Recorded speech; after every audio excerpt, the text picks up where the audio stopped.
Good morning all of you. क्या हाल है बच्चे? बेटा आज हम लोग अपने structure of capital market chapter की लास्ट क्लास में है, राइट। आज हमारा structure of capital market complete हो जाएगा, जो कि बहुत बहुत ज़्यादा लेंदी चैप्टर था। बच्चे बड़े ध्यान से देखते हैं। स्ट्रक्चर ऑफ कैपिटल मार्केट में आज लास्ट क्लास के अंदर जो पहला क्वेश्चन है हमारा, उसका नाम है ब्लॉक डील। ध्यान से देखिए, name of the topic is block deal.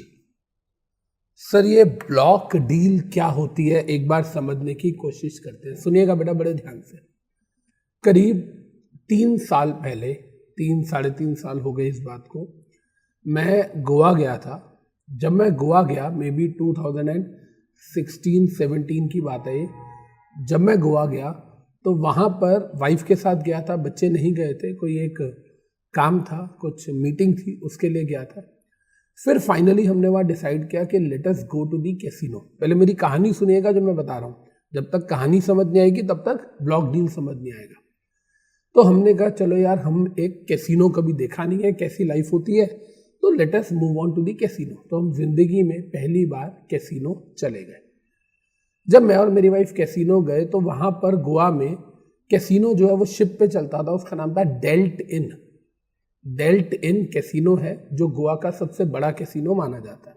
तो मैं और मेरी वाइफ जब वहाँ गए तो हमने कहा कि हमें कैसीनो के एंट्री टिकट चाहिए।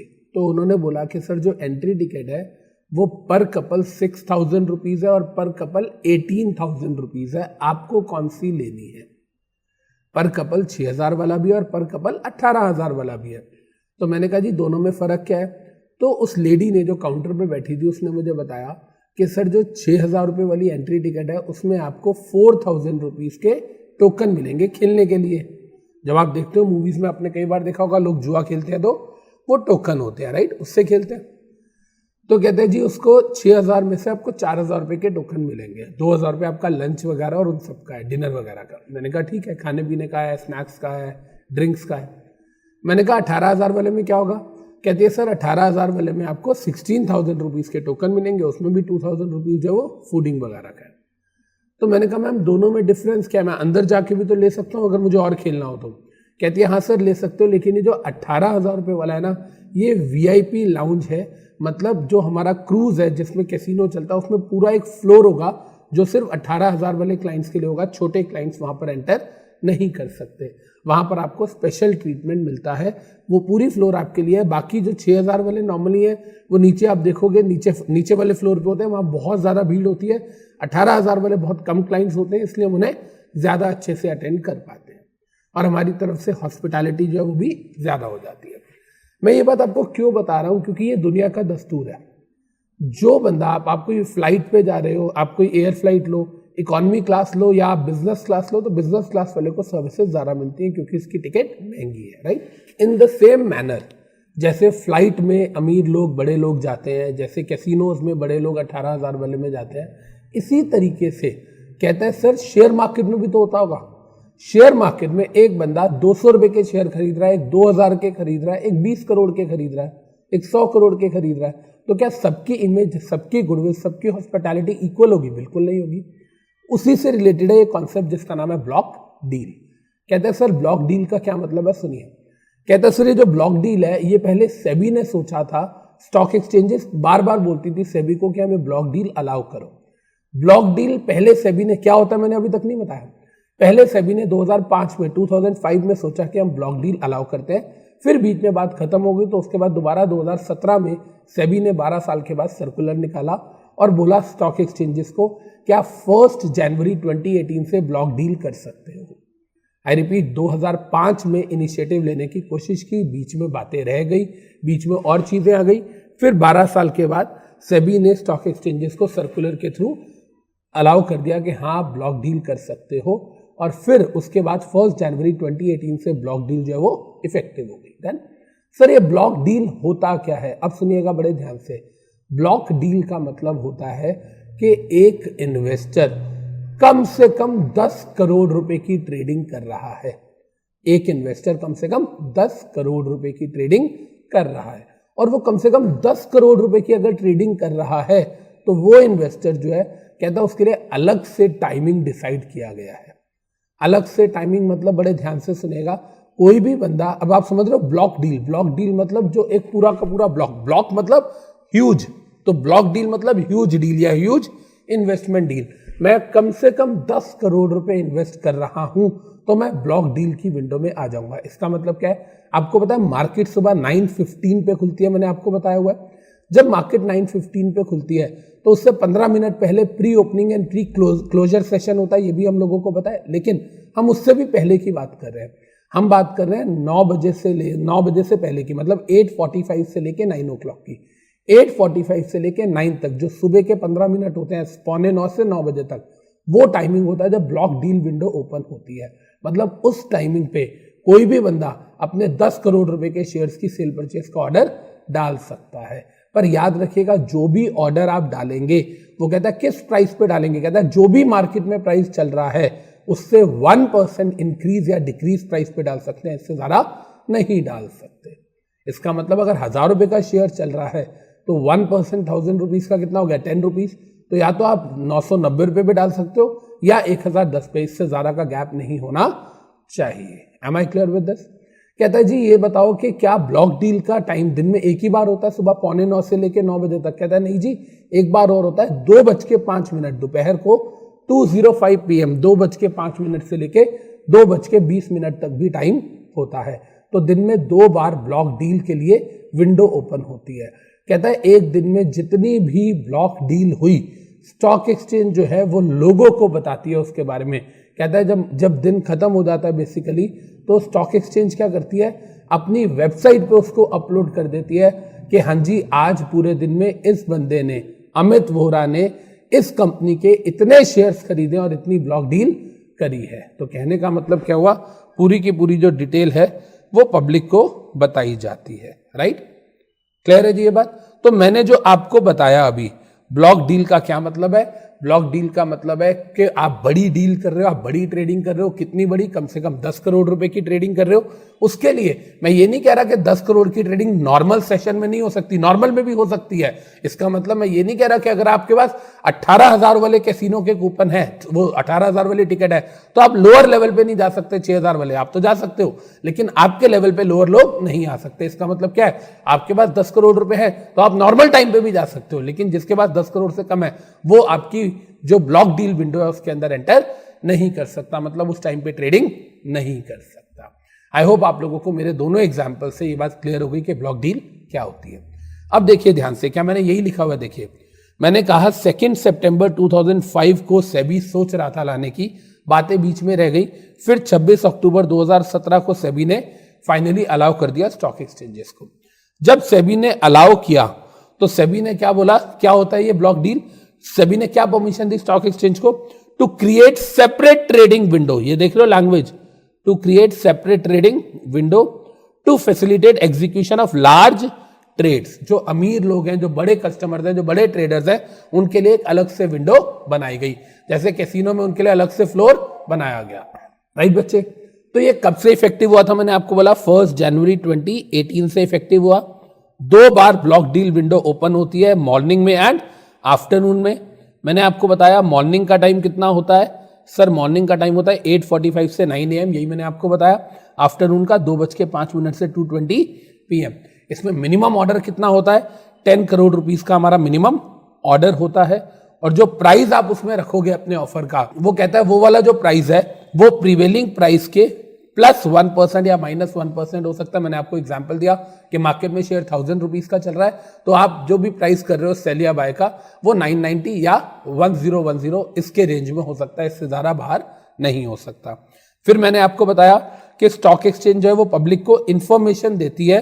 कब देती है? Same day after market hours. जब मार्केट आवर्स खत्म हो जाते हैं, जब मार्केट 3:30 बजे बंद हो जाती है, तो उसके बाद कहता है जी शाम को मार्केट बंद होने के बाद स्टॉक एक्सचेंज अपनी वेबसाइट पे अनाउंस करती है कि हाँ जी आज अमित वोहरा नाम का बंदा है जिसने 10 लाख शेयर्स की ट्रेडिंग करी है, 990 रुपीस पे करी है, या 10 लाख इंटू जो भी 990 कर लो, या 10 लाख इंटू आप जो भी प्राइस आपका इतने शेयर्स की ट्रेडिंग करी है, और कहता है जी किस कंपनी के शेयर्स की ट्रेडिंग करी है। Right, as simple as that. तो कहने का मतलब moral of the story is कि अगर हम बात करें ब्लॉक डील की तो हमें समझ आ गया ब्लॉक डील एक अलग से स्पेशल क्रिएटेड विंडो है जो बड़े ऑर्डर्स के लिए है। बड़े ऑर्डर्स उस विंडो के थ्रू एग्जीक्यूट हो सकते हैं। एक टाइम फ्रेम है, सुबह 15 मिनट, दोपहर को 15 मिनट, सुबह 8:45 से 9 o'clock, दोपहर को 2:05 से 2:20 तक। इसके बीच में 10 करोड़ रुपए या उससे ज़्यादा की ट्रेडिंग अगर आपने करनी है कर सकते हो। जो प्राइस आप उसमें डालोगे अपनी सेल परचेस का, वो जो प्रिवेलिंग प्राइस है उससे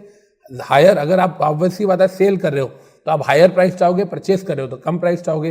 वो कहता है कम या ज़्यादा वाला जो प्राइस है वो 1% ऑफ दी मार्केट प्राइस जो चल रहा है उससे ज़्यादा वेरिएशन में नहीं हो सकता। स्टॉक एक्सचेंज मार्केट बंद होने के बाद पब्लिक को अपनी वेबसाइट के थ्रू बताएगी कि आज किस किस ने ब्लॉक डील करी है और ब्लॉक डील में किस बंदे ने कितने शेयर्स किस कंपनी के खरीदे और किस प्राइस पे वो ट्रेडिंग हुई है, राइट। तो यहां पर हमारा पहला कॉन्सेप्ट कंप्लीट होता है ब्लॉक डील। ठीक है जी बच्चे, अब हम चलते हैं अपने नेक्स्ट कॉन्सेप्ट पे जिसका नाम है बल्क डील। ध्यान से सुनेगा, ये block deal and bulk deal बहुत इंपॉर्टेंट क्वेश्चन है। लास्ट क्लास के लास्ट अटेम्प्ट में एग्जाम में आए भी थे। बल्क डील का मतलब क्या होता है सुनिए। कहता है बल्क डील एक ट्रेडिंग होती है, एक इंसान एक ट्रेडिंग सेशन में, मेरी लैंग्वेज सुनिएगा जो मैं कह रहा हूं, एक इंसान एक ट्रेडिंग सेशन में, एक ट्रेडिंग सेशन मतलब एक पूरे दिन में ट्रेडिंग सेशन, आपको पता है एक ट्रेडिंग जिस दिन मंडे को ट्रेडिंग हुई बोलते हैं मंडे का ट्रेडिंग सेशन, फ्राइडे का ट्रेडिंग सेशन, ट्यूसडे का ट्रेडिंग सेशन, तो 1 डे ऑफ ट्रेडिंग को क्या बोलते हैं ट्रेडिंग सेशन। अगर कोई इंसान एक ट्रेडिंग सेशन में किसी भी लिस्टेड कंपनी के इक्विटी शेयर्स खरीदता है 0.5% या उससे ज्यादा, आई रिपीट, अगर कोई इंसान अमित वोरा मंडे को रिलायंस के 0.5% of the listed equity shares या उससे ज्यादा खरीदता है, 0.5% या उससे ज्यादा, तो कहता है फिर वो बल्क डील मानी जाती है। इसके लिए कोई अलग से विंडो नहीं होती, कहता है ये नॉर्मल विंडो में ही आप खरीद सकते हो। मेरी बात को सुनिएगा बड़े ध्यान से जो मैं कह रहा हूं। क्या ये पॉसिबल है कि मैंने अपने ब्रोकर को फोन किया और फोन करके बोला मैंने 10 बजे कि रिलायंस के इतने शेयर्स खरीद लो, उसने खरीद लिए। फिर मैंने थोड़ी देर बाद बोला दोबारा फोन करके रिलायंस के और इतने शेयर्स खरीद लो। तो कहने का मतलब क्या है, एक दिन में जितनी बार भी मैं उस कंपनी के शेयर्स खरीद रहा हूं या बेच रहा हूं, जो भी मैं ट्रेडिंग कर रहा हूं या सेल कर रहा हूं या परचेस कर रहा हूं, कहते हैं जी जो भी मैं ट्रेडिंग कर रहा हूं अगर वो 0.5% of the total listed shares हो जाती है तो कहता है वो क्या मानी जाएगी, बल्क डील मानी जाएगी। सिंपल सी बात है। बल्क डील का क्या मतलब है, एक बंदा एक इन्वेस्टर एक ट्रेडिंग सेशन में किसी एक पर्टिकुलर कंपनी के शेयर्स खरीद रहा है, कितने 0.5% या उससे ज्यादा। सिंपल सी बात है। ब्लॉक डील में आप 10 करोड़ की इन्वेस्टमेंट कर रहे थे, हो सकता है वो 10 करोड़ की इन्वेस्टमेंट आपने 5 कंपनीज में करी हो 2-2 करोड़ की, पर यहां पर क्या कह रहा है, बल्क डील में किसी एक पर्टिकुलर कंपनी की वो बात कर रहा है कि अगर एक पर्टिकुलर कंपनी में आप 0.5% इक्विटी खरीदते हो तो इसका मतलब ये कि वो बल्क डील मानी जाएगी। अब मेरी बात को बड़े ध्यान से सुनिएगा। मान लो मैंने अपने ब्रोकर को सुबह 10 बजे फोन किया, मैंने कहा रिलायंस के इतने शेयर्स खरीद लो, और जब मैंने उसको 10 बजे फोन किया कि रिलायंस के इतने शेयर्स खरीद लो, पता चला कि वो जो मैंने ऑर्डर प्लेस किया है वो जो 10 बजे मैंने फोन किया, मान लो वो 1% ऑफ द शेयर्स हैं। मैंने 10 बजे, मान लो रिलायंस का ही एग्जांपल लो, रिलायंस के मान लो 10 लाख शेयर्स लिस्टेड है, ठीक है। अब उन 10 लाख शेयर्स अगर लिस्टेड है रिलायंस के, तो मैंने 10 बजे फोन किया, मैंने कहा जी मेरे ना 10,000 शेयर्स खरीद लो, तो मैंने 1% शेयर्स का ऑर्डर प्लेस किया। जैसे ही मैंने ऑर्डर प्लेस किया, उसने एंटर किया, ब्रोकर को इमीडिएटली स्टॉक एक्सचेंज को बताना पड़ेगा कि अभी अभी मैंने अपने क्लाइंट का बल्क डील का ऑर्डर प्लेस किया है। इसका मतलब अगर एक ही ऑर्डर में 0.5% वाली लिमिट है उससे ज्यादा क्रॉस हो रही है तो वो इमीडिएटली स्टॉक एक्सचेंज को बताएगा। कहता है जी मान लो फॉर एग्जांपल मैंने 10 बजे अपने ब्रोकर को फोन किया, रिलायंस के कितने शेयर्स लिस्टेड है, 10 लाख, 10 लाख का 1% कितना होता है आपका 10,000, या 0.5% कितना होता है 5,000। अब सुनिए, मैंने अपने ब्रोकर को फोन किया, मैंने कहा 2,000 शेयर खरीद लो, मतलब 0.2% खरीद लो। फिर मैंने उसको 2 बजे फिर फोन किया, मैंने कहा एक काम करो आप ना 0.3% और खरीद लो, तो मतलब मैंने 0.5% खरीदा, लेकिन एक ऑर्डर में तो नहीं खरीदा, पूरे दिन की ट्रेडिंग में खरीदा, हाँ या ना। कहता है इस केस में भी ब्रोकर स्टॉक एक्सचेंज को बताएगा, लेकिन मार्केट बंद होने के 1 घंटे के अंदर अंदर। तो कहने का मतलब इन शॉर्ट क्या हुआ, बल्क डील का क्या मतलब होता है, कोई भी इंसान किसी पर्टिकुलर कंपनी के शेयर्स खरीद रहा है और उस पर्टिकुलर कंपनी के शेयर्स एक ट्रेडिंग सेशन में 0.5% या उससे ज्यादा खरीद रहा है इक्विटी शेयर्स, तो वो बल्क डील है। कहता है ये नॉर्मल ट्रेडिंग विंडो के अंदर होती है, इसके लिए कोई स्पेशल विंडो नहीं होती, और इसके बारे में ब्रोकर स्टॉक एक्सचेंज को बताता है। अगर एक ही ट्रेडिंग 0.5% या उससे ज्यादा है तो इमीडिएटली बताएगा, और अगर पूरे दिन की सारी मिला के 0.5% या उससे ज्यादा है तो स्टॉक एक्सचेंज जब बंद हो जाएगी तो उसके बाद 1 घंटे के अंदर अंदर ब्रोकर को बताना पड़ेगा। देखिए जब ट्रेडिंग बंद हो जाएगी, देखिए यही लिखा हुआ है, पहले देखते हैं। बल्क डील 1 ट्रेडिंग सेशन, सबसे पहली बात मैंने क्या लिखी है, एक ट्रेडिंग सेशन में अमित वोरा क्या कर रहा है, या बाय कर रहा है या सेल कर रहा है। क्या बाय और सेल कर रहा है, 0.5% of the listed equity shares of company, 0.5%। Clear है ये बात, कंपनी के जितने भी इक्विटी शेयर्स लिस्टेड है उसका 0.5% अगर मैं खरीद रहा हूं या बेच रहा हूं, तो कहता है बल्क डील बोलते हैं उसको। And bulk deal is executed through normal trading window. यही बात मैंने आपको बताई, ब्लॉक डील के लिए अलग विंडो होती है, लेकिन बल्क डील के लिए कोई अलग विंडो नहीं है, क्योंकि ब्लॉक डील के अंदर अमाउंट जो है वो स्पेसिफाइड है, इसमें ऐसा कोई अमाउंट नहीं है, इसमें परसेंटेज स्पेसिफाइड है। ब्लॉक डील के अंदर आप एक से ज्यादा कंपनीज के अंदर इन्वेस्ट कर सकते हो, अमाउंट 10 करोड़ आप जिस मर्जी कंपनी में इन्वेस्ट करो। यहां पर क्या है कि एक ही पर्टिकुलर कंपनी के आप 0.5% शेयर्स ले रहे हो।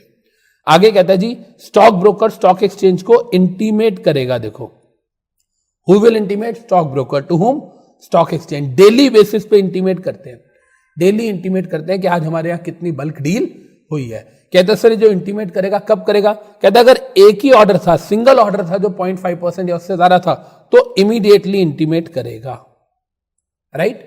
और अगर कह रहा है मल्टीपल ऑर्डर्स थे तो कहता है नोटिफाई करेगा विद इन 1 आवर। कब से, from the closure of trading, as simple as that. क्योंकि हो सकता है मैंने 10 बजे 0.2% शेयर्स खरीदे, फिर मैंने 12 बजे 0.2 और खरीदे, फिर उसके बाद मैंने 1 बजे 0.2 और खरीदे, तो 0.6 हो गए।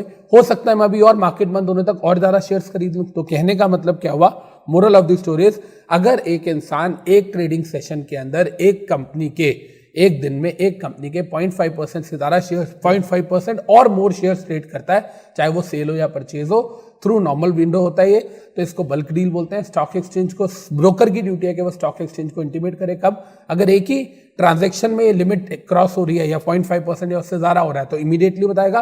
और अगर एक ट्रेडिंग सेशन में एक से ज्यादा ट्रेडिंग्स हो रही है, एक से ज्यादा बार मैंने ऑर्डर प्लेस किया, तब जाके लिमिट एक्सीड हो रही है, तो जब ट्रेडिंग बंद होगी वहां से 1 घंटे के अंदर अंदर ब्रोकर स्टॉक एक्सचेंज को इंटीमेट कर देगा। राइट बच्चे, क्लियर है। अगर मैं बात करूं, बड़े ध्यान से सुनिएगा बेटा, अगर मैं बात करूं यहां पे what is the difference between block deal and bulk deal, मेरी बात सुनिएगा बेटा इधर, block deal and bulk deal. अगर मान लो आपके एग्जाम में क्वेश्चन आ जाए कि ब्लॉक डील और बल्क डील में क्या डिफरेंस है, तो हम क्या लिख सकते हैं, देखिए इधर, अगर हमें कुछ 3-4 पॉइंट्स बनाने पड़े तो हम क्या क्या पॉइंट्स बना सकते हैं। देखिए, सबसे पहले मैं ये लिख सकता हूं कि ब्लॉक डील के अंदर इन्वेस्टमेंट जो है वो ₹10 करोड़ और मोर है, और वो भी किसी भी 1 और मोर कंपनीज में हो सकती है।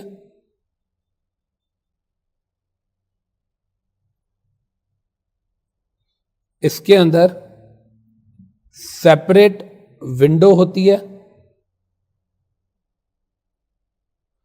इसके अंदर स्टॉक एक्सचेंज पब्लिक को इंटीमेट करती है। राइट बच्चे, जबकि बल्क डील के अंदर सर इन्वेस्टमेंट जो है वो, मतलब इसमें मैं इन्वेस्टमेंट वर्ड नहीं बोलूंगा, मैं बोलूंगा ट्रेडिंग वर्ड, क्योंकि सेल और परचेज दोनों हो सकती है ना, ट्रेडिंग।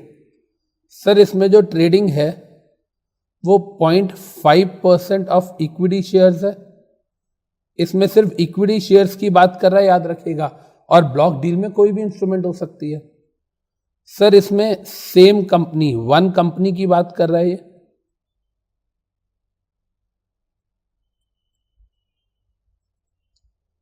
सर इसमें नॉर्मल विंडो होती है, कोई सेपरेट विंडो नहीं होती। और सर इसमें बल्क डील में जो ब्रोकर है उसकी ड्यूटी होती है कि वो स्टॉक एक्सचेंज को इंटीमेट करे। इसका मतलब इसमें पब्लिक को इंटीमेशन नहीं दी जाती। राइट बच्चे, क्लियर है सबको। तो हमें यहां पर समझ आ गया कि सर ब्लॉक डील क्या होता है, सर बल्क डील क्या होता है, और सर ब्लॉक और बल्क डील में क्या डिफरेंस होता है। ब्लॉक डील में आप ट्रेडिंग कर रहे हो 10 करोड़ या उससे ज्यादा की, बल्क डील में आप कर रहे हो 0.5% of the equity shares of particular listed company. Block deal में एक से ज्यादा कंपनी के शेयर्स हो सकते हैं, बल्क डील में एक ही कंपनी है।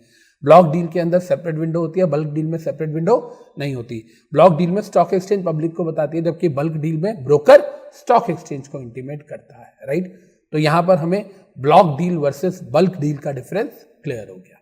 चलें बच्चे आगे, डन बच्चे। अब हम आते हैं अपने थर्ड क्वेश्चन पे, जिसका नाम है फिल और किल ऑर्डर। बड़ा साउंड करता है, बहुत इंटरेस्टिंग सा, फिल और किल ऑर्डर, या फिल करो या किल करो। फिल और किल ऑर्डर जो है ये हमारे मॉड्यूल में ग्लॉसरी के अंदर दिया हुआ है बच्चे, और ये हमारे एग्जाम में आ सकता है। अगर हम देखेंगे तो देखिए सिर्फ 3 लाइनें गिवन है इसके अंदर, सिर्फ 3 लाइनों के अंदर ये क्वेश्चन दिया हुआ है, फिल और किल ऑर्डर। अब यार ये 3 लाइनों का क्वेश्चन है, 2 से 3 नंबर का हमारे एग्जाम में आ सकता है। इसको हम समझेंगे कैसे, ये देखिए बेटा, मैंने इसके अंदर आपको ये पूरा का पूरा एग्जाम्पल के साथ लिखा हुआ है। पहले सुनिएगा, फिल और किल ऑर्डर का मतलब क्या होता है। कभी आपने सुना है डू और डाई, कभी आपने सुना होगा डू और डाई सिचुएशन, या कभी आपने सुना है माई वे और हाईवे, कि भाई या तो मेरे तरीके से मेरी बात मान, नहीं तो अपना रास्ता पकड़, रास्ता नाप चल। सुना कभी हमने? वही सेम चीज यहां पर है फिल और किल ऑर्डर में। फिल और किल ऑर्डर का मतलब है कि एक इंसान ने एक ऑर्डर प्लेस किया, जो ऑर्डर उसने प्लेस किया वो एक पर्टिकुलर प्राइस पे पर्टिकुलर नंबर ऑफ यूनिट्स का ऑर्डर प्लेस किया। इसका मतलब क्या है कि मैंने फॉर एग्जांपल मैंने बोला कि मैं इस कंपनी के इतने शेयर्स 10 लाख शेयर लेना चाहता हूं, 1000 रुपए पे एक शेयर मैं खरीदना चाहता हूं। अमित वोरा ने क्या बोला, देखिए अमित वोरा ने कहा कि मैं 10 लाख शेयर्स बाय करना चाहता हूं। सुनिएगा ध्यान से, मैं 10 लाख शेयर्स बाय करना चाहता हूं कंपनी के। कितने प्राइस पे करना चाहता हूं? एट द रेट ऑफ ₹1000 पर शेयर। सिंपल है, मैं 1000 रुपए पे 10 लाख शेयर्स बाय करना चाहता हूं, तो 10 लाख शेयर्स इंटू 1000 रुपीज करेंगे तो अमाउंट आ जाएगा 100 करोड़। क्लियर है जी ये बात? ये अमित वोरा बायर है, अमित वोरा ने एक अपना ऑर्डर प्लेस कर दिया, जिसको हम बोल रहे हैं fill or kill order. Simple सी बात है। अब इसमें क्या होगा, अब इसमें या तो कोई बंदा जो बेचने में इंटरेस्टेड है, या तो वो मुझे मेरी टर्म्स पे बेचेगा, तो मैं बोलूंगा ऑर्डर हैज बीन फिल्ड, मतलब ऑर्डर कंप्लाई हो गया, मैंने शेयर खरीद लिए। और अगर कोई और बंदा किसी और टर्म पे बेचने की कोशिश करता है तो मैं बोलता हूं नहीं चाहिए, ऑर्डर ऑटोमेटिकली किल हो जाएगा। किल मतलब ऑटोमेटिकली कैंसिल हो जाएगा। मैंने ऑर्डर डाला, इमीडिएटली वो ऑर्डर एग्जीक्यूट होता है अगर कोई मेरी शर्तों पे तैयार है। शर्त मतलब terms and conditions, terms and conditions मतलब इतने शेयर चाहिए इतने प्राइस पे। अगर आप मुझे उस प्राइस पे कम शेयर दे रहे हो तो भी ऑर्डर किल हो जाएगा, और अगर आप उतने शेयर्स मुझे ज्यादा प्राइस पे दे रहे हो तो भी ऑर्डर किल हो जाएगा। ऑर्डर किल मतलब ऑर्डर कैंसिल हो जाएगा। इसका मतलब फिल और किल ऑर्डर का मतलब क्या है, एक इंसान ने एक पर्टिकुलर प्राइस पे पर्टिकुलर नंबर ऑफ क्वांटिटी के शेयर्स बाय या सेल करने के लिए ऑर्डर डाला, सामने वाली पार्टी इंटरेस्टेड है तो उसी टर्म पे उसी प्राइस और क्वांटिटी को मैच करती है तो ठीक है, अदरवाइज ऑर्डर ऑटोमेटिकली कैंसिल हो जाएगा। आप मैच करके दे देते हो, फिल हो गया, कंप्लाई हो गया। आप नहीं करते हो तो ऑर्डर कैंसिल हो गया, मतलब किल हो गया। देखो मैंने यहां पर एक बहुत अच्छे एग्जाम्पल दिया हुआ है, पहले देखिएगा इधर। देखिए बच्चे इस एग्जाम्पल को, मैंने कहा था कि अमित वोरा 10 लाख शेयर्स लेना चाह रहा है, 1000 रुपीज का एक शेयर है, तो टोटल इन्वेस्टमेंट 100 करोड़ की हुई। अब जो भी सेलर या ब्रोकर है जो इंटरेस्टेड है, देखिए क्या कह रहा हूं, जो सेलर या ब्रोकर है उसके पास वो वाले 12 लाख शेयर्स पड़े हुए हैं। मैं कितने लेना चाह रहा हूं? 10 लाख। उसके पास कितने पड़े हुए हैं? 12 लाख शेयर्स पड़े हुए हैं, राइट। अब देखिए कहता है उसके पास पहला ऑप्शन, मैंने 4 ऑप्शन दिए, आपको बताना है कि कब किल होगा और कब फिल होगा। आपको क्या बताना है? ऑर्डर फिल कब होगा और ऑर्डर किल कब होगा। ध्यान से देखिएगा बेटा मैं क्या बोल रहा हूं। ऑप्शन 1 वो कहता है जी 10 लाख शेयर्स तो मैं नहीं दे सकता, 6 लाख शेयर्स ले लो मेरे से 1000 रुपए पे। 6 लाख शेयर्स मतलब उसने मेरी कंडीशन मानी या तोड़ दी? उसने कंडीशन तोड़ दी। जितने शेयर्स मैंने मांगे उसने नहीं दिए। मैंने क्या कहा था? माई वे और हाईवे, या तो मेरी बात मान नहीं तो चल अपना रास्ता नाप। तो इसने मेरी बात नहीं मानी तो चल भाई रास्ता नाप, मतलब ऑर्डर क्या हो जाएगा? किल हो जाएगा। यस और नो? राइट बच्चे। ऑप्शन 2 वो कहता है दे दूंगा मैं, 10 लाख शेयर्स पड़े हैं मेरे पास तो 12 लाख है, ले लो 10 लाख शेयर, लेकिन मैं 1002 रुपए पे दूंगा, 1000 रुपए पे तो नहीं दूंगा।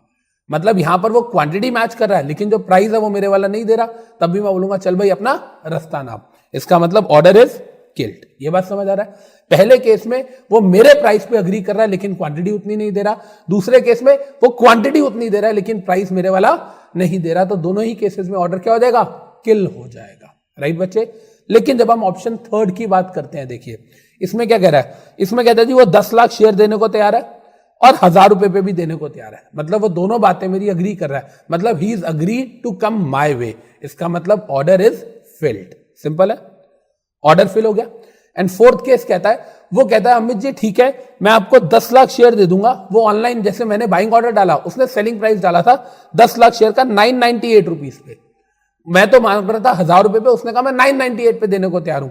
अब ये मेरी टर्म से भी ज्यादा बेटर टर्म्स हो गई मेरे लिए, यस और नो? इसका मतलब जितना प्राइस में देना चाह रहा था मुझे उससे भी सस्ते में मिल रहा है। आप बताओ दिमाग सोच के, क्या ये ऑर्डर सिस्टम मैचअप कर देगा कि नहीं कर देगा? बिल्कुल कर देगा। भाई सेलर का प्राइस कम है, बायर उल्टा ज्यादा प्राइस में मांग रहा था, तो इमीडिएटली ये सेल एग्जीक्यूट हो जाएगी। तो ये भी क्या हो जाएगा? Order is field. समझ आई ये बात? इन शॉर्ट कहने का मतलब क्या है कि ऑर्डर तभी फिल होगा जब आप मेरी टर्म्स को मैच करते हो या मेरी टर्म्स से कोई बेटर टर्म्स आप ऑफर कर रहे हो। अगर मेरी टर्म्स से वर्स्ट टर्म ऑफर कर रहे हो तो वो ऑर्डर किल हो जाएगा, यस और नो?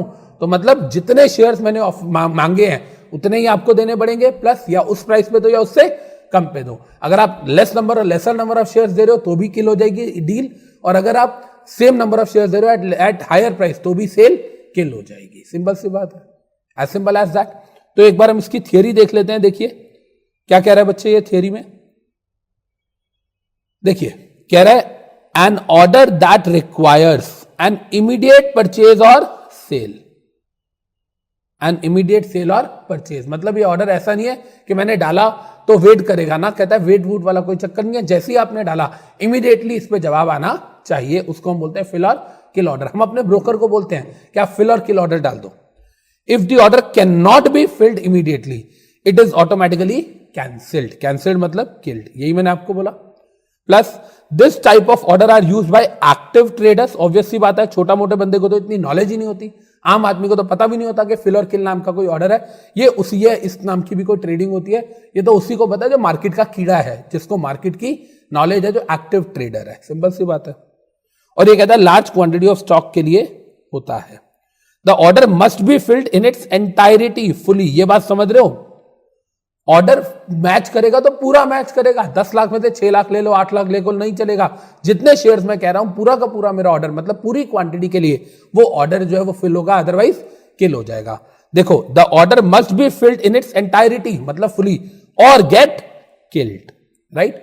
और कहता है जनरली ऐसी ट्रेड देखने को बहुत कम मिलती है। In reality, right, in reality fill or kill type of trades does not occur very often. ये बहुत रेयर ऐसी ट्रेड्स होती हैं, राइट बच्चे?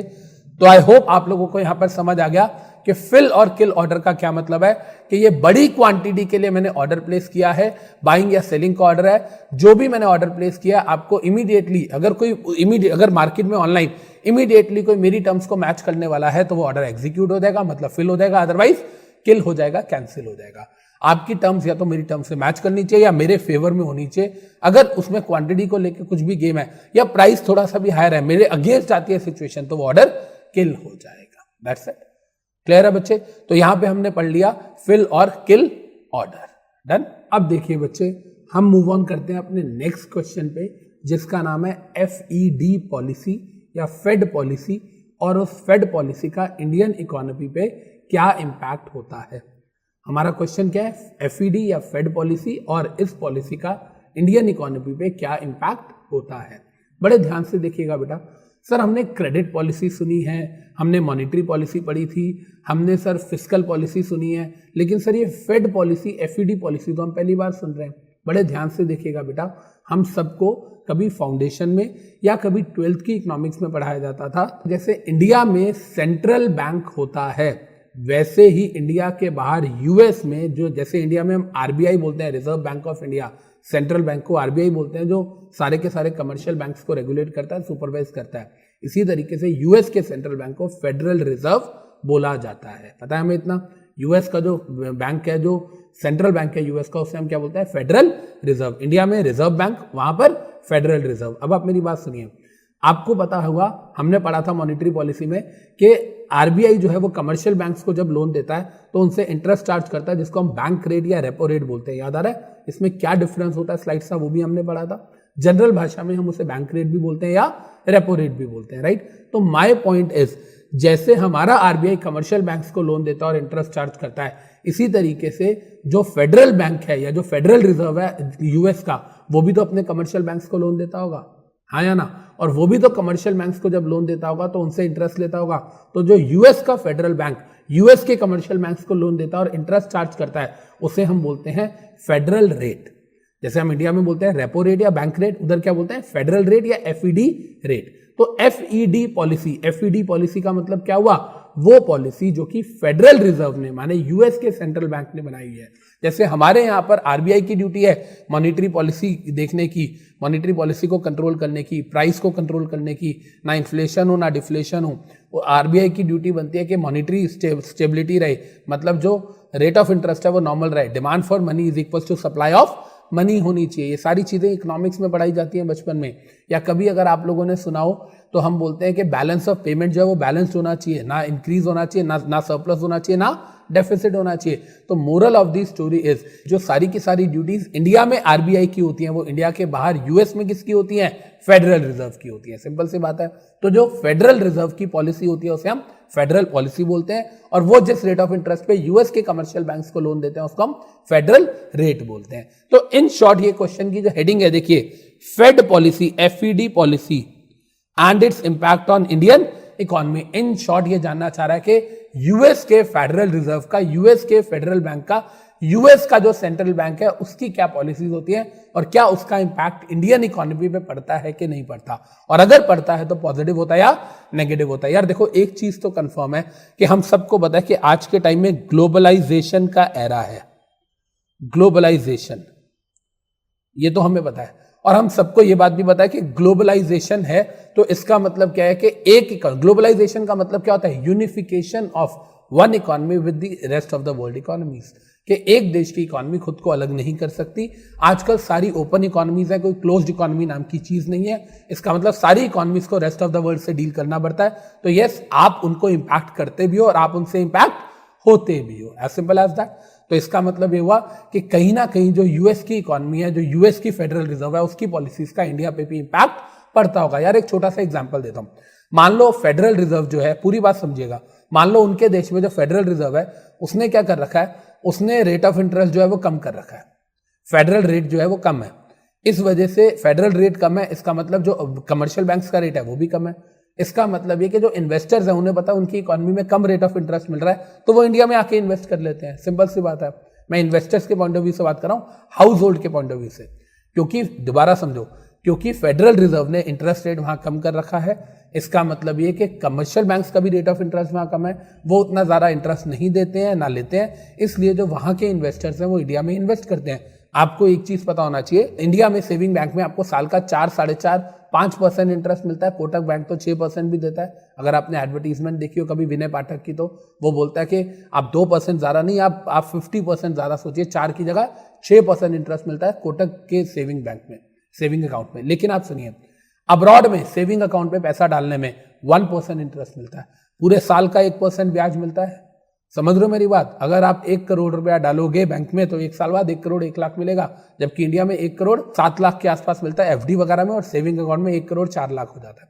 इसका मतलब दूसरी बाहर की कंट्रीज में क्योंकि पैसा बहुत ज्यादा है, डेवलप नेशन है, इसलिए वहां बैंकर बहुत ज्यादा इंटरेस्ट नहीं देते, तो बाहर के लोग यहां पर आके इन्वेस्ट करते हैं। लेकिन नाउ माई पॉइंट इज, मान लो क्यों आ रहे हैं बाहर के लोग यहाँ पे? क्योंकि यहाँ पे रिटर्न ज्यादा है। अब मान लो फॉर एग्जांपल यूएस के अंदर फेडरल बैंक ने जो फेडरल रेट था वो बढ़ा दिया। जब फेडरल रेट बढ़ाया तो कमर्शियल बैंक्स ने भी अपना रेट बढ़ा दिया। जब कमर्शियल बैंक्स ने भी अपना रेट बढ़ा दिया तो फिर कहता है बाहर के लोग सोचेंगे कि जब सेम रिटर्न मिल रहा है तो हम दूसरी कंट्री में पैसा रिस्क क्यों लगाएं, इंडिया से पैसा निकालेंगे और निकाल के वो अपने देश में इन्वेस्ट कर देंगे। यस और नो?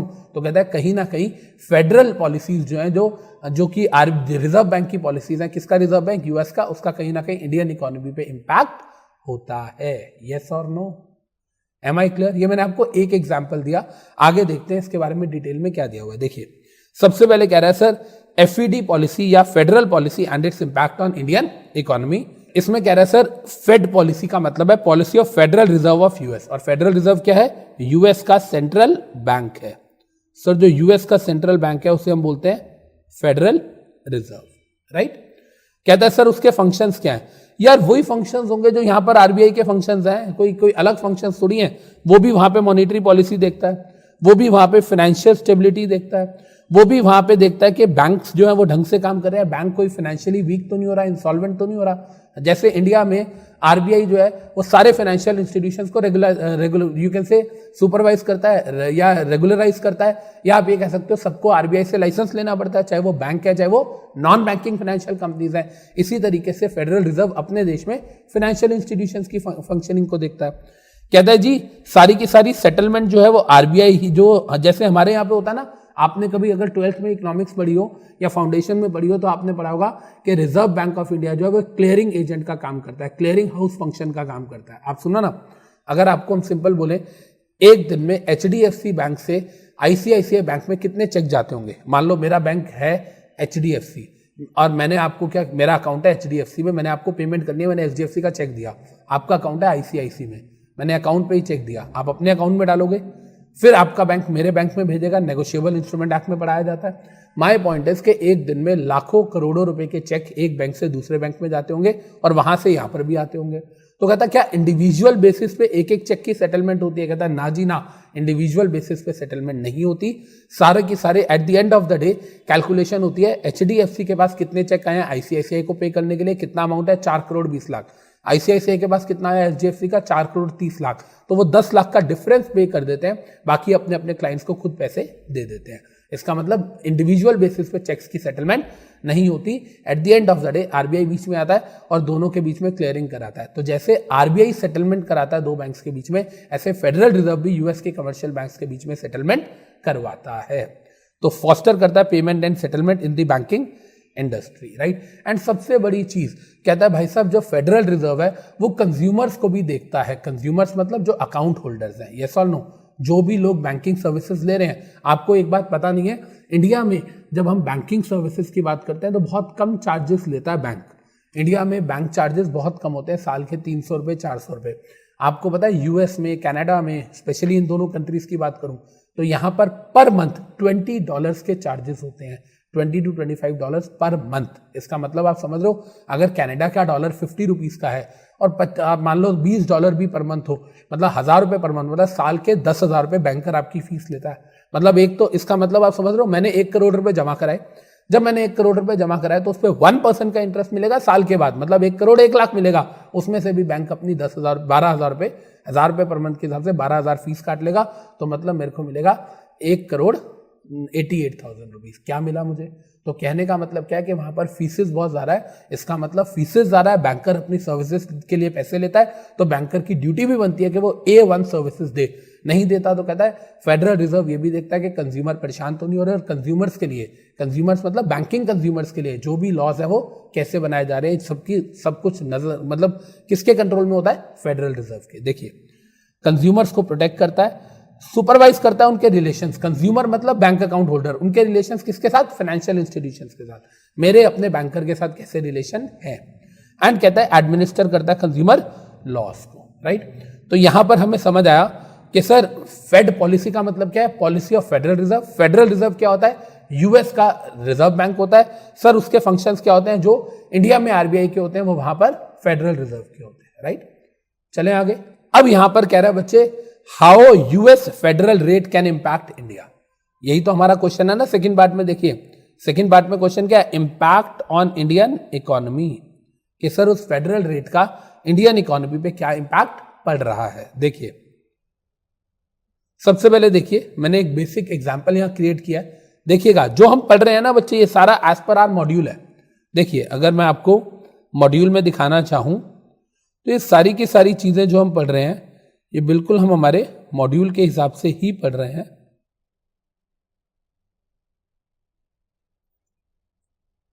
ये देखिए हमने ये पढ़ा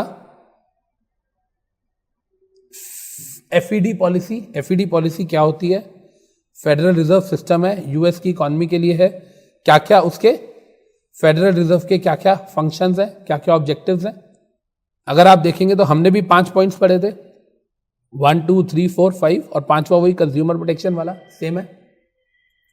इसके बाद आ रहा है how change in US FED rate can impact India. इसमें देखो 3 हेडिंग्स हैं, rupee versus dollar, bond market pressure, RBI repo rate. 3 headings दी गई हैं इसी के अंदर। इसी तरीके से हमने भी तीनों इंपैक्ट पढ़ने हैं, bond market pressure, rupee versus dollar and RBI repo rate, right बच्चे। करें इसको स्टार्ट। देखिए तो अब देखिए बच्चे, अब ये कह रहा है कि यूएस की फेड पॉलिसी का या यूएस के फेडरल रेट का इंडिया में क्या फर्क पड़ता है, क्या इंपैक्ट पड़ता है। देखिए सबसे पहले कह रहा है फेड रेट या एफईडी रेट होता क्या है? कह रहा है सर फेडरल रिजर्व जिस रेट पे, फेडरल रिजर्व इंडिया का जैसे आरबीआई है वो फेडरल रिजर्व मैंने आपको बताया, फेडरल रिजर्व जिस रेट पे यूएस के कमर्शियल बैंक्स को लेंडिंग करता है उसको हम फेड रेट बोलते हैं।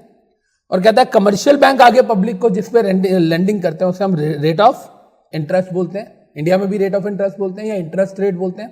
कहता है सर अगर हम बात करते हैं तो इन दोनों का डायरेक्ट रिलेशन है। ऑब्वियसली बात है, अगर फेडरल रिजर्व यूएस के कमर्शियल बैंक्स को 2% पे लोन देता है, कमर्शियल बैंक आगे 4% पे देंगे मान लो, ये कल को मान लो 2.5% कर देता है तो वो 5% कर देंगे या 4.5% कर देंगे। इसका मतलब ये कि जब आरबीआई ज्यादा रेट ऑफ इंटरेस्ट चार्ज करता है या रिजर्व बैंक ऑफ यूएस जब ज्यादा रेट ऑफ इंटरेस्ट चार्ज करेगा तो कमर्शियल बैंक भी आगे पब्लिक से रेट ऑफ इंटरेस्ट बढ़ा देंगे। वो तो ऑब्वियस सी बात है। तो ये तो हुआ कि फेडरल रेट क्या होता है और उसका उनकी इकोनॉमी पे क्या फर्क पड़ता है। अब हम यहां बात करें उसका इंडियन इकोनॉमी पे क्या फर्क पड़ता है। देखिए बेटा ध्यान से, सबसे पहला पॉइंट देखिए, कह रहा है बॉन्ड मार्केट पे प्रेशर आ जाता है। इंडिया की बॉन्ड मार्केट में प्रेशर आ जाता है। सर क्या कहना चाह रहे हो? देखो वही सिंपल सी बात जो मैंने आपको बताया था कि यूएस में अगर फेडरल रेट ज्यादा है तो मतलब यूएस में रेट ऑफ इंटरेस्ट ज्यादा मिल रहा है। इसका मतलब जो वहां के हाउस होल्ड है वो इंडिया में इन्वेस्ट नहीं करना चाहेंगे, वो चाहेंगे जितना रेट ऑफ इंटरेस्ट इंडिया में मिल रहा था उतना ही वहीं पे मिल रहा था। तो उनको लगेगा कि यार अगर सेम रेट ऑफ इंटरेस्ट मिल रहा है तो हम अपने ही देश में इन्वेस्ट क्यों ना करें, हम क्यों फॉरेन इकोनॉमी में जाएं। इसका मतलब जो इन्वेस्टमेंट्स उनकी इंडिया में आई होगी वो इंडिया से पुल ऑफ कर लेंगे, वापस ले लेंगे। तो कहने का मतलब ये हुआ कि अगर वहां पर 2% इंटरेस्ट रेट चल रहा है, इंडिया में मान लो 5% इंटरेस्ट रेट चल रहा है तो फिर तो कोई दिक्कत नहीं है। लेकिन अगर वहां पर भी 5 हो गया तो कहता है फिर लोग पैसा वापस लेंगे। उसके लिए इंडिया के आरबीआई को क्या करना पड़ेगा, यहां पर 5 से ज्यादा इंटरेस्ट रेट देना पड़ेगा। और इंटरेस्ट रेट ज्यादा तभी होगा जब बैंक रेट बढ़ेगा ताकि कमर्शियल बैंक्स भी अपना रेट ऑफ इंटरेस्ट इंक्रीज कर सके। यस और नो? तो जबरदस्ती यहां पे प्रेशर हो जाएगा बैंक रेट और सीआरआर इंक्रीज करने का। Right, getting my point? ये पॉइंट्स उन्हीं को समझ आएंगे जिनकी मॉनिटरी पॉलिसी स्ट्रांग है, जो हमने लास्ट से लास्ट क्लास में पढ़ी थी। तो देखिए मैं यहां पे क्या कह रहा हूं, मैंने कहा कि सर फेडरल रेट अगर इंक्रीज होता है तो उससे यूएस का रेट ऑफ इंटरेस्ट भी इंक्रीज होगा, कमर्शियल बैंक्स वाला। फेडरल रेट रिजर्व बैंक वाला, फेडरल बैंक वाला, फेडरल रिजर्व वाला एंड यूएस का रेट ऑफ इंटरेस्ट जो कमर्शियल बैंक्स वाला है। अब देखिए मैं क्या कह रहा हूं, RBI can not lower its repo rate. अगर आरबीआई रेपो रेट लोअर करना चाहे तो नहीं कर पाएगा। मान लो वहां 2% था, यहां 5% था, राइट? वहां पर भी रेट ऑफ इंटरेस्ट महंगाई होगी, बढ़ के 5% हो गया। यूएस ने, फेडरल रिजर्व ने रेट बढ़ाया, कमर्शियल बैंक्स ने बढ़ा दिया, वहां भी 5%, यहां भी 5%। कहता है चलो ऐसे भी बहुत सारे लोग होंगे जो बोलेंगे चल यार इंडिया में पैसा इन्वेस्टेड है, रिटर्न दोनों जगह बराबर है, क्यों खामखा निकालेंगे तो ब्रोकरेज देंगे, फिर यूएस में पैसा लगाएंगे तो ब्रोकरेज देंगे, दोनों जगह सेम रिटर्न है, रहने दो। कहता है अब उस केस में अगर आरबीआई ने गलती से भी रेपो रेट कम किया जिसकी वजह से इकोनॉमी में रेट ऑफ इंटरेस्ट कम हो जाएगा, मान लो 4.5% हो गया, तब तो जो नहीं निकाल रहे थे क्योंकि इक्वल था, अब तो वहां पर ज्यादा हो गया या कम हो गया तो लोग 100% पैसा पुल ऑफ कर लेंगे। यस और नो? देखिए क्या कह रहा है, RBI can not lower its repo rate even if intends to do so. अगर आरबीआई चाहता है, चाह के भी वो इंडिया में रेपो रेट कम नहीं कर पाएगा। तो ये एक इंपैक्ट आ गया ना कि उनकी वजह से हम अपनी पॉलिसीज को अपने हिसाब से नहीं चला पा रहे। क्यों? कहता है आरबीआई का अगर रेपो रेट कम हुआ तो आरबीआई में इंटरेस्ट रेट, इंडिया में रेट ऑफ इंटरेस्ट फॉल हो जाएगा, और इंडिया में रेट ऑफ इंटरेस्ट देखो कम हो गया जबकि यूएस में ज्यादा है। इन दोनों को कंपेयर करो प्लीज, इन दोनों को कंपेयर करो। राइट? मतलब वहां पर फेडरल रेट बढ़ा तो कमर्शियल बैंक्स का रेट बढ़ा, यहां आरबीआई ने बैंक रेट कम किया, कमर्शियल बैंक्स का रेट कम हो गया। इन्वेस्टर्स को अपने देश में यहां से ज्यादा रिटर्न मिल रहा है तो वो इंडिया से पैसा वापस ले जाएंगे। तो foreign investors shall pull off their investments from Indian bond markets. Simple सी बात है, Indian bond market, why not Indian share market? क्योंकि शेयर मार्केट में तो कोई फिक्स रिटर्न होता ही नहीं, उसमें तो डिपेंड करता है इक्विटी के ऊपर, कंपनी की परफॉर्मेंस के ऊपर। ये हमको पता है कि शेयर मार्केट में तो ऐसा भी हो सकता है कि आपने 100 रुपए का शेयर खरीदा, साल खत्म होते होते वो 1000 रुपए पे आ जाए। यस, तो मतलब जो फिक्स रिटर्न वाली जो मार्केट होती है उसमें इंपैक्ट पड़ेगा। और जो फॉरेन इन्वेस्टर्स हैं जो इंडिया से 5% रिटर्न ले रहे थे और अब उसका रिटर्न 4.5% हो गया जबकि उनके खुद के देश में 5% हो गया, तो वो यहां से पैसा पुल ऑफ करके वहां ले जाएंगे। मतलब इन शॉर्ट यूएस के फेडरल बैंक के, फेडरल रिजर्व के जो भी रेट होते हैं उसके हिसाब से हमारे आरबीआई को भी एडजस्ट करना पड़ता है, तो उसका कहीं ना कहीं हम पे इंपैक्ट पड़ता है। राइट? क्लियर है? अगर उनका रेट बढ़ा है तो हमारा आरबीआई चाह के भी रेट कम नहीं कर सकता, तो ये बॉन्ड मार्केट पे प्रेशर होता है। राइट? सेकंड देखिए, सेकंड कहता है सर रुपी वर्सेस डॉलर की गेम आ जाती है, रुपी वर्सेस डॉलर में दिक्कत आ जाती है। क्या दिक्कत आ जाती है? देखिए कह रहा है सर फेडरल रेट अगर ज्यादा है, अगर फेडरल रेट ज्यादा है तो इसका मतलब यूएस का डॉलर, यूएस की इकोनॉमी ज्यादा है, और यूएस का फेडरल रेट ज्यादा है मतलब यूएस का डॉलर ग्रो कर रहा है, और यूएस का डॉलर ग्रो कर रहा है मतलब रुपये की वैल्यू गिर रही है। सिंपल सी बात है। और कहता है सर अगर रुपये की वैल्यू गिर रही है तो इसका मतलब पहले $1 इज इक्वल टू ₹62 होता था मान लो, अब $1 इज इक्वल टू ₹70 हो गया। इसका मतलब अगर मुझे $1000 की कोई चीज यूएस से इंपोर्ट करनी है तो पहले मुझे उसके लिए देने पड़ते थे 62,000, अब देने पड़ेंगे 70,000, जिसकी वजह से हमारा इंपोर्ट बिल रेज हो जाएगा। और क्योंकि हमारा इंपोर्ट बिल रेज हो गया इसका मतलब हमारा बैलेंस ऑफ पेमेंट नेगेटिव हो जाएगा। फंस गए फिर से हम, क्योंकि हमें पता है अगर जितना ज्यादा इंपोर्ट पेमेंट्स होती है हमें पता है बैलेंस ऑफ पेमेंट क्या होता है, रिसीट्स माइनस पेमेंट, और जितनी पेमेंट ज्यादा होंगी बीओपी क्या हो जाएगा, नेगेटिव हो जाएगा। यस और नो? ये बैलेंस ऑफ पेमेंट आपको 12th में भी पढ़ाया जाता था, फाउंडेशन में भी पढ़ाया जाता था, और उसके अलावा आपको ये अगर हम बात करें तो मैंने फेमा के अंदर भी बहुत डिटेल में ईबीसीएल में पढ़ा रखा है, राइट। तो कहने का मतलब क्या हुआ, अब इसमें इकोनॉमिक्स आ रही है ना, फील आपको इकोनॉमिक्स वाला फील आ रहा है। तो देखिए मैं यहां पर क्या बोल रहा हूं, कह रहा है फेडरल रेट अगर बढ़ता है तो यूएस का डॉलर अच्छा परफॉर्म कर रहा है, मतलब रुपये हमारा कम परफॉर्म कर रहा है, रुपये की वैल्यू गिर रही है। यही कहता है मेजर रीजन रहा पिछले 5 सालों के अंदर। Major reason for fall in rupee of value of rupee between 2014 से 2019। 2014 में जब मोदी सरकार आई थी तो रेट जो था वो 62 रुपीज चल रहा था, उसके बाद 2019 में 70 रुपीज पे आ गया है अभी तक।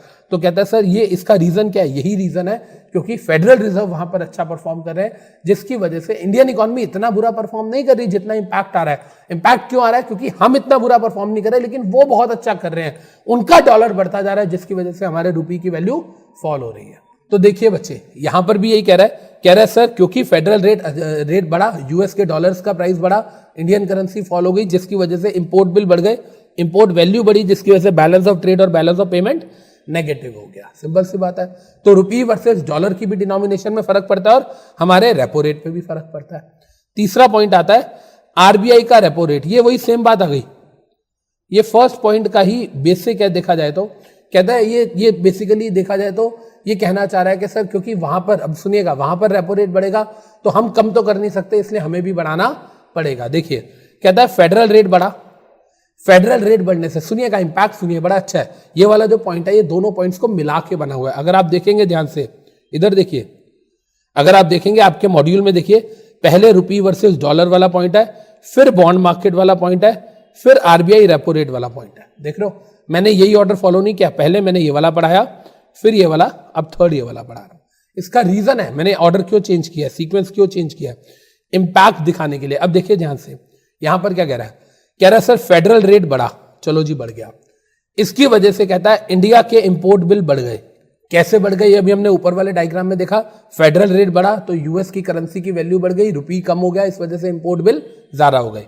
तो मतलब आरबीआई का रेपो रेट, मतलब फेडरल रेट बढ़ने से फेडरल बैंक का हमारा इंपोर्ट बिल बढ़ जाता है, ये तो क्लियर है।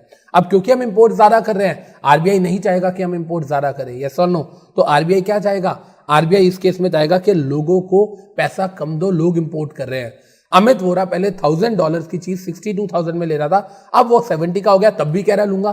तो अमित वोरा के पास इतना पैसा नहीं होना चाहिए, मतलब आरबीआई क्या करेगा, क्रेडिट सप्लाई रोक देगा। क्रेडिट सप्लाई रोकने के लिए आरबीआई क्या करेगा आपको पता है, बैंक रेट मतलब रेपो रेट जो है हमारा प्लस सीआरआर वगैरह इंक्रीज कर देगा, राइट। तो कहने का मतलब क्या हुआ कि पहला इंपैक्ट क्या कह रहा था कि उनके वहां पे फेडरल रेट बढ़ा तो हम चाह के भी कम नहीं कर सकते, अब कह रहा है चाह के कम करना छोड़ो, उनके यहां बढ़ा तो हमें भी मजबूरी में बढ़ाना पड़ेगा। क्लियर है बच्चों ये बात? इन शॉर्ट अगर मेरे से कोई पूछे नट शेल के अंदर कि फेडरल रेट का इंडियन इकोनॉमी पे क्या फर्क पड़ेगा, तो मैं बोलूंगा जी 2 फर्क पड़ेंगे। पहला इंपैक्ट क्या आएगा, देख लो, पहला इंपैक्ट हमारा जो रेपो रेट है वो इंक्रीज हो जाता है, हम चाह के भी उसको कम नहीं कर पाते। और दूसरा इंपैक्ट क्या आएगा सर, हमारा जो रुपये है उसकी वैल्यू गिर जाती है, दैट्स इट। तो ये 2 इंपैक्ट है, रेपो रेट बढ़ जाएगा और रुपये की वैल्यू गिर जाएगी। देख लो फर्स्ट पॉइंट के अंदर क्या था, फर्स्ट पॉइंट के अंदर था रेपो रेट जो है वो कम हो जाएगा, मतलब कम हम करना चाह रहे हैं तो नहीं कर सकते, कम बिल्कुल नहीं कर पाएंगे, बढ़ाना या तो सेम रखना पड़ेगा या बढ़ाना पड़ेगा, राइट। कम नहीं कर पाएंगे, मैंने लिखा था if it intend to do so. देखिए इधर ध्यान से देखिए, हमारा रेपो रेट बढ़ेगा, ये हमने थर्ड पॉइंट पे भी देख लिया, और साथ में हमारा बैलेंस ऑफ पेमेंट नेगेटिव हो जाएगा क्योंकि हमारे जो रुपये की वैल्यू है वो गिर गई है, तो बैलेंस ऑफ पेमेंट नेगेटिव हो जाएगा।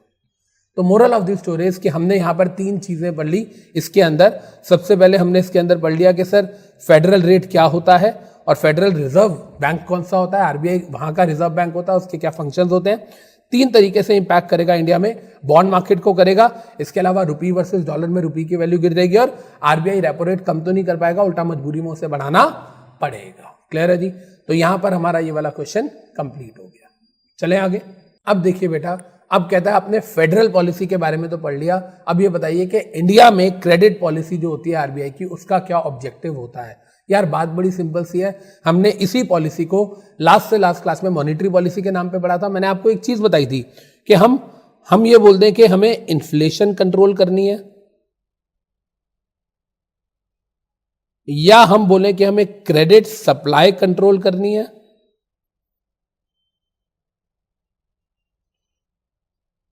या हम बोलते हैं मॉनेटरी पॉलिसी। एक ही बात है, inflation control policy, credit supply control policy या मॉनेटरी पॉलिसी। क्योंकि भाई साहब आरबीआई ने एक बार क्रेडिट को रोक दिया, आपके हाथ में क्रेडिट ही नहीं आया, सुनिए आपके हाथ में क्रेडिट नहीं है, इसका मतलब मनी सप्लाई नहीं है, मनी सप्लाई नहीं है इसका मतलब डिमांड नहीं है, डिमांड नहीं है तो भाई साहब प्राइसेस अपने आप फॉल हो जाएंगे। यस और नो।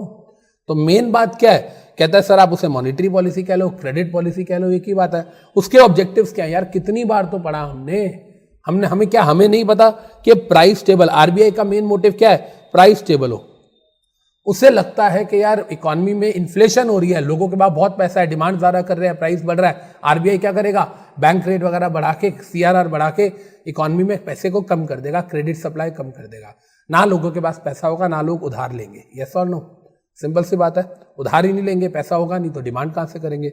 तो प्राइस स्टेबिलिटी, आपको पता है जब से मोदी सरकार 2014 में आई थी, 2019 में, अब दोबारा से कल रिजल्ट है, कल 23 मई 2019 है, और आपको पता है इतना कि लोग बार बार कह रहे हैं कि मोदी गवर्नमेंट जो है इसने लोगों का बिजनेस ठप कर दिया, लोगों का बिजनेस खत्म हो गया वगैरह वगैरह। ऐसा क्यों बोल रहे हैं, लोगों के पास पैसा नहीं है, मंदी आ गई है, इसका मतलब हम डिफ्लेशन के अंदर जूझ रहे, we are under the scenario of deflation. याद रखिएगा इन्फ्लेशन जो है वो हमेशा इकोनॉमी के लिए अच्छी होती है, डिफ्लेशन बुरी होती है। याद रखिएगा inflation is good, mild inflation. मैं ये नहीं कह रहा कि कल टमाटर 10 रुपए किलो थे आज 100 रुपए किलो गए, अच्छा है, मैं ये नहीं कह रहा, लेकिन धीरे धीरे अगर महंगाई होती है तो वो इकोनॉमी के लिए अच्छा है। क्योंकि जितना महंगा होगा चीज, मतलब जितना महंगी हो रही है चीज, इसका मतलब है प्रॉफिट मार्जिन उतना बढ़ रहा है, जितना प्रॉफिट मार्जिन बढ़ रहा है लोग उतना ज्यादा, money is the best motivator. Higher profit margin means ज्यादा लोग काम करना चाहेंगे, ज्यादा लोग काम करेंगे, अनएम्प्लॉयमेंट कम होगी, जीडीपी इंक्रीज होगा, राइट। तो कहता है जी आरबीआई का मेन मोटिव है कि सडन इन्फ्लेशन ना हो और डिफ्लेशन तो बिल्कुल ना हो। सिंपल सी बात है, हमें पता है एक्सेसिव डिमांड और डेफिसिट डिमांड कभी हम लोगों ने पढ़ा हुआ है 12th की इकोनॉमिक्स के अंदर। कहते हैं जी फॉरेन एक्सचेंज में भी स्टेबिलिटी रहे, फॉरेन एक्सचेंज में स्टेबिलिटी रहे, इसका मतलब क्या है, वही कि डॉलर और रुपये की जो एक्सचेंज रेशियो है वो उतनी ही रहे। मैं आपको एक चीज बताऊं, हम लोग ना बेवकूफ है, सुनिएगा बड़े ध्यान से। इंडिया में एक बहुत बड़ी प्रॉब्लम है, हमको पढ़ाया ही गलत जाता है। गलत मतलब मैं ये नहीं कह रहा कि हमें गलत पढ़ाया जाता है, इंडियन गवर्नमेंट की पॉलिसीज कुछ और है, बाकी रेस्ट ऑफ द वर्ल्ड की पॉलिसीज कुछ और है। हम कहते हैं बैलेंस ऑफ पेमेंट बैलेंस्ड होना चाहिए, फॉरेन एक्सचेंज जो है वो हमेशा बैलेंस्ड होना चाहिए, स्टेबल होना चाहिए। बैलेंस ऑफ पेमेंट बैलेंस जो हमें बचपन में भी पढ़ाया जाता रहा कि बैलेंस ऑफ पेमेंट सरप्लस भी नहीं होना चाहिए और डेफिसिट भी नहीं होना चाहिए। आज भी मैं यही बोलूंगा, देखो बैलेंस ऑफ पेमेंट सरप्लस भी नहीं होना चाहिए और डेफिसिट भी नहीं होना चाहिए। सरप्लस होगा तो मनी सप्लाई ज्यादा आ जाएगी तो भी प्रॉब्लम है, डेफिसिट होगा मनी सप्लाई कम हो जाएगी तो भी प्रॉब्लम है, ज्यादा आ जाएगी तो इन्फ्लेशन होगा, कम हो जाएगी तो डिफ्लेशन। तो इसलिए ना ज्यादा होना चाहिए ना कम होना चाहिए, सब कुछ बैलेंस्ड होना चाहिए। आप एक चीज बताओ, हम कहते हैं सब कुछ बैलेंस्ड होना चाहिए, बाहर की इकोनॉमीज बोलती है, यूएस की इकोनॉमी बोलती है सब कुछ ग्रो करना चाहिए, भाई हम वही रह जाते हैं, वो ग्रो कर जाते हैं, जिसकी वजह से डिफरेंस आ जाता है और अल्टीमेटली डॉलर और महंगा हो जाता है। आप बताओ इस टाइम पे वर्ल्ड में सबसे बड़ा एक्सपोर्टर कौन है? चाइना। चाइना एक्सपोर्टर में आता है मेन या इंपोर्टर में? चाइना बहुत कम चीजें इंपोर्ट करता है, एक्सपोर्ट बहुत ज्यादा चीजें करता है। इसका मतलब क्या चाइना का बैलेंस ऑफ पेमेंट बहुत ज्यादा पॉजिटिव होगा? यस। तो क्या फर्क पड़ता है उससे? पैसा आ ही तो रहा है, पैसा आ रहा है, आपकी इकोनॉमी ग्रो कर रही है, लोग डिमांड कर रहे हैं, सबके हाथों में पैसा है। दिक्कत क्या है उसके अंदर? हमारी इंडियन गवर्नमेंट की पॉलिसीज ही थोड़ी सी प्रॉब्लम वाली है। क्यों? बिकॉज वी आर, अगर हम बात करें चाइना और इंडिया की, both world developing Nations, but now China is a developed nation and India is still a developing और अंडर डेवलप्ड नेशन, राइट। तो कहने का मतलब प्राइस स्टेबल करो, फॉरेन एक्सचेंज स्टेबल करो, बैलेंस ऑफ पेमेंट को इक्विलिब्रियम पे रहने दो। वही सेम बात है, देखना न्यूट्रलिटी ऑफ मनी, वही कि मनी जो है, डिमांड फॉर सप्लाई और demand for money and supply of money, अगर हमें पता हो, हमें कभी इकोनॉमिक्स में मैक्रो इकोनॉमिक्स अच्छे लेवल पे अगर आप पढ़ो तो हमें पढ़ाया जाता है मॉनिटरी इक्विलिब्रियम, ISLM पढ़ाया जाता है अगर आपने कभी सुना हो तो। LM क्या होता है? LM इज अ कर्व जिसके ऊपर demand for money and supply of money equal होता है। बीकॉम ऑनर्स में 3rd ईयर में और बीकॉम प्रोग्राम में 2nd ईयर में पढ़ाया जाता है। देखिए मैं क्या कह रहा हूं, ये है मनी की सप्लाई और ये है मनी की डिमांड। मनी की सप्लाई जो है वो इलास्टिक इनइलास्टिक है, या आप चाहो तो मनी की सप्लाई को आप नॉर्मल भी बना सकते हो। देखो मैं बिल्कुल जीरो से सिखाता हूं, देखिएगा इधर ध्यान से। ये रेट ऑफ इंटरेस्ट है और ये क्वांटिटी ऑफ मनी है, ठीक है। अगर आपको ज्यादा ब्याज मिले तो आप ज्यादा पैसा मार्केट में देना चाहोगे, ये मनी के सप्लाई की बात है भाई। सिंपल सी बात है, अगर रेट ऑफ इंटरेस्ट इतना है तो इतने लोग अपना पैसा बाजार में देंगे। रेट ऑफ इंटरेस्ट बढ़ेगा तो ज्यादा लोग पैसा बाजार में देने को तैयार हो जाएंगे। यस और no? More and more people will be willing to lend in the market, you can say to invest the money in the market when rate of interest is higher, right? Clear है ये बात? अब सुनिए, ये तो हो गया household के पॉइंट ऑफ व्यू से, ये बात हुई हाउस होल्ड के पॉइंट ऑफ व्यू से। देखिए इधर जो मैं कह रहा हूं, पूरी बात समझते हैं। देखिए बेटा, मैंने कहा मनी सप्लाई ये है क्योंकि higher rate of interest means higher supply, और डिमांड फॉर मनी कैसी हो जाएगी हमारी? Demand for money downward sloping होगी क्योंकि प्रोड्यूसर पैसा कब लेगा? जब ब्याज कम होगी। इनवर्स रिलेशन होगा, जितना रेट ऑफ इंटरेस्ट कम होगा वो उतना ज्यादा पैसा लोन लेना चाहेगा। सिंपल सी बात है। तो डिमांड और सप्लाई जहां पर इक्वल होंगी मनी की, ये क्या आ गया? इक्विलिब्रियम रेट ऑफ इंटरेस्ट, ये आ गया इक्विलिब्रियम क्वांटिटी। इसी को तो यहां पर मॉनिटरी न्यूट्रलिटी या मॉनिटरी स्टेबिलिटी बोला जा रहा है कि demand for money supply of money के इक्वल होनी चाहिए। इसका मतलब इक्विलिब्रियम ROI आएगा और मनी मार्केट जो है वो इक्विलिब्रियम पे होनी चाहिए, राइट? और लास्ट में कह रहा है कि सर अगर सारी चीजें अच्छी रहेंगी तो इकोनॉमी ग्रो तो करेगी। अगर क्रेडिट पॉलिसी, अगर हमारी गवर्नमेंट उधार दे रही है, क्रेडिट पॉलिसी फेवरेबल है, फेवरेबल की बात कर रहा है, तो लोग बोरो करेंगे। बोरो मतलब यहां पर प्रोड्यूसर की बात कर रहा है। अगर मैं बात करूं, अगर मेरी गवर्नमेंट, मुझे स्टार्टअप पॉलिसी आई थी गवर्नमेंट की, गवर्नमेंट ने मुद्रा बैंक योजना लाई थी, अगर गवर्नमेंट मुझे सस्ते या सब्सिडाइज्ड रेट पे लोन देती है तो मैं अपना बिजनेस करने में, रिस्क लेने में डरूंगा नहीं। तो कहता है अगर अच्छा लोन मिल रहा है, सस्ता लोन मिल रहा है, लोग बोरो करेंगे। लोग मतलब प्रोड्यूसर, हाउस होल्ड नहीं। इन्वेस्ट करेंगे, प्रोडक्शन बढ़ेगी और अल्टीमेटली इंडिया का GDP बढ़ेगा तो हमारी कंट्री ग्रो करेगी। यस और नो? Am I clear? तो ये क्वेश्चन था हमारा, objectives of credit policy of RBI। क्या क्या ऑब्जेक्टिव है सर? प्राइस स्टेबल रहे, फॉरेन एक्सचेंज स्टेबल रहे, मनी की सप्लाई स्टेबल रहे, बैलेंस ऑफ पेमेंट स्टेबल रहे, फिर भी हम ग्रो करें, जो कि नेक्स्ट टू इम्पॉसिबल है। देखा जाए तो पहली 4 चीजें क्या है? बड़ी ऑर्डिनरी, ना हम बढ़े ना हम कम हो, हमारा प्राइस भी स्टेबल रहे, हमारा फॉरेन एक्सचेंज भी स्टेबल रहे, हमारा बैलेंस ऑफ पेमेंट भी स्टेबल रहे और हमारी मॉनिटरी जो इक्विलिब्रियम है वो भी स्टेबल रहे, लेकिन फिर भी हम ग्रो कर जाएं। How is it possible? भाई साहब देखा जाए तो ये बड़ा अनरियलिस्टिक है। अगर यही हाल रहा तो इंडिया अगले 20 साल तक डेवलप्ड कंट्रीज की लिस्ट में तो नहीं आता, अगर यही पॉलिसीज रही तो। अभी ना हम आगे और पढ़ेंगे कि कैसे मोदी गवर्नमेंट ने लोगों को बेवकूफ बनाया, या कैसे मोदी गवर्नमेंट ने बोला कि पहले इन्फ्लेशन ज्यादा होती थी अब कम है। ये सारी चीजें हम आगे बढ़ेंगे। मैं मोदी गवर्नमेंट के अगेंस्ट नहीं हूं, I am also a supporter of good politicians. मैं नहीं कह रहा कि मोदी साहब अच्छे हैं या बुरे हैं, या राहुल गांधी अच्छा है या बुरा है, या केजरीवाल साहब, बट हम आगे जाके पढ़ेंगे कि कैसे मोदी गवर्नमेंट ने पिछले कई सालों से चलती हुई पॉलिसीज को बदल दिया, और बदल के सारे की सारी फिगर्स भी चेंज हो गई। उन्होंने बेसिकली लोगों को थोड़ा सा फूल किया। कैसे फूल किया वो हम आगे डिस्कस करेंगे। चलें जी, आगे पढ़ लिया हम लोगों ने। तो यहां तक अभी तक हमने 5 क्वेश्चन पढ़ लिए। पहला हमने पढ़ा था ब्लॉक डील क्या होती है, दूसरा हमने पढ़ा बल्क डील क्या होती है, तीसरा हमने पढ़ा कि फिल और किल ऑर्डर क्या होता है, इसके बाद हमने पढ़ा कि यूएस की फेडरल रेट पॉलिसी क्या होती है, उसका क्या इंपैक्ट होता है इंडिया में, और लास्टली हमने पढ़ा objectives of credit policy of RBI, right. चलें जी आगे। अब देखिए, अब ये कहता है कि सर ये बताइए कि जो क्रेडिट पॉलिसी है, मॉनिटरी पॉलिसी है, या इंडिया में जितनी भी फिजिकल पॉलिसीज हैं, FED पॉलिसी यूएस की है, इसका इंडियन स्टॉक मार्केट पे क्या फर्क पड़ता है? इंडियन इकोनॉमी में जितनी भी पॉलिसीज हैं उसका इंडियन स्टॉक मार्केट पे क्या फर्क पड़ेगा? देखिए क्या कह रहा है impact of policies on Indian stock market. अब ये इंडियन इकोनॉमी की बात नहीं कर रहा, इंडियन स्टॉक मार्केट की बात कर रहा है। शेयर मार्केट पे इसका क्या प्रभाव, क्या इसका इंपैक्ट पड़ेगा। सुनिएगा बेटा जो मैं कह रहा हूं। बेसिकली अगर हम बात करते हैं, इकोनॉमी और शेयर मार्केट अलग अलग तो की नहीं जा सकती, because stock market, if you talk about stock market, it is a part of your economy only. तो कहने का मतलब इसको, ये these are the indispensable elements of an economy, इसको अलग तो नहीं किया जा सकता। तो कहता है अगर आपने स्टॉक मार्केट पे भी इंपैक्ट देखना है तो उसके लिए कहता है जी इकोनॉमी को तो आपको कंसीडर करना पड़ेगा। देखिए क्या कह रहा है, कह रहा है सर दो सिचुएशंस होगी, या तो लोअर इंटरेस्ट रेट रिजीम चल रहा होगा, मतलब मार्केट के अंदर, इधर देखिए सामने स्क्रीन पे, लोएस्ट इंटरेस्ट रेट रिजीम, बाजार में ब्याज सस्ता मिल रहा है, रेट ऑफ इंटरेस्ट कम चल रहा है, राइट। या कहता है दूसरी सिचुएशन होगी हायर इंटरेस्ट रेट रिजीम होगा।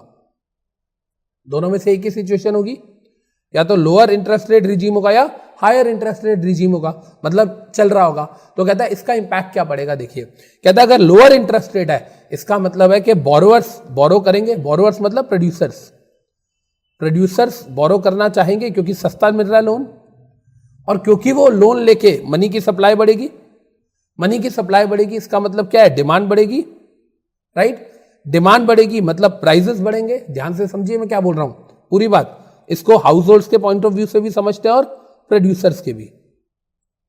पहले एक काम करते हैं, पहले हाउस होल्ड के पॉइंट ऑफ व्यू से समझते हैं। देखिएगा जो हमारे मॉड्यूल में दे रखा है, पहले उस तरीके से रेफर करते हैं। देखिए सर बोरोवर्स अगर बढ़ेंगे, सबसे पहली बात लोअर रेट ऑफ इंटरेस्ट पे पैसे मिल रहे हैं, तो कहता है जी हाउस होल्ड के पॉइंट ऑफ व्यू से समझो तो बोरोवर्स बढ़ेंगे, बोरोवर्स बढ़ेंगे तो मनी की सप्लाई बढ़ेगी।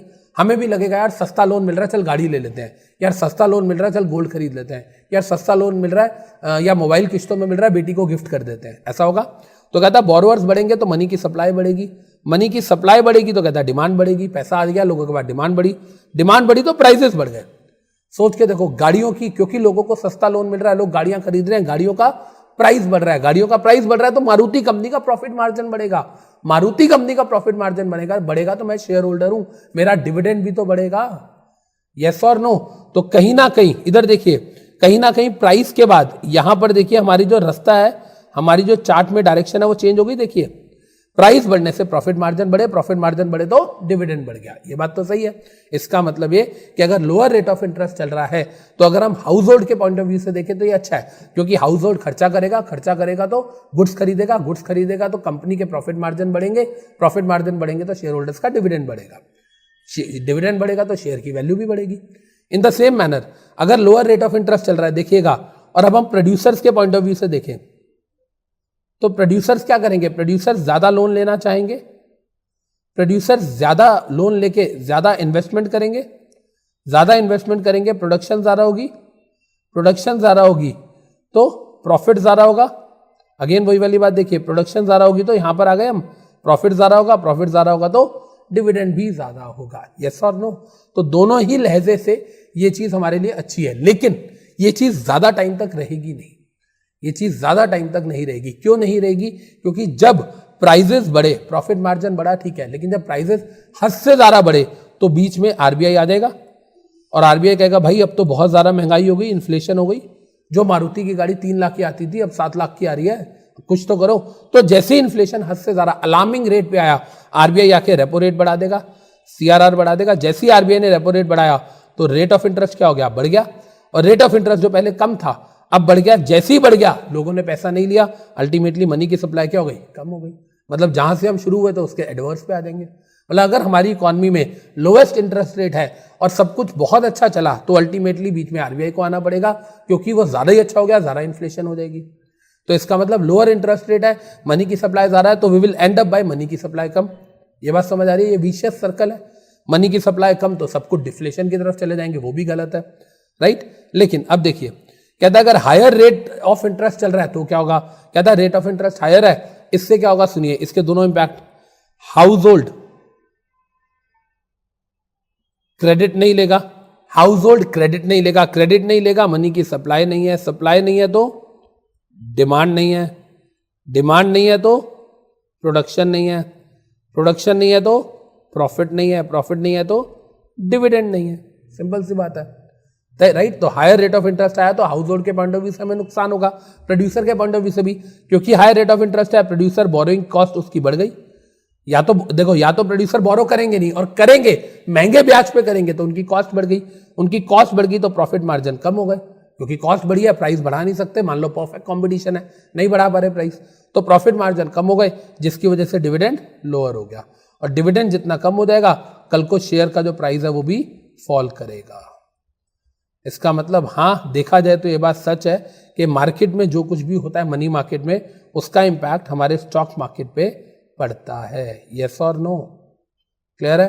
तो इसीलिए सबको डिमांड करने दो, सबके पास पैसा आने दो, जितना लोगों के पास पैसा आएगा लोग खर्चा करेंगे, कंपनीज प्रोड्यूस करेंगी, कंपनी का प्रॉफिट बढ़ेगा, अल्टीमेटली इन्वेस्टर्स का रिटर्न बढ़ेगा और स्टॉक मार्केट जो हमारा ग्रो करेगा। राइट?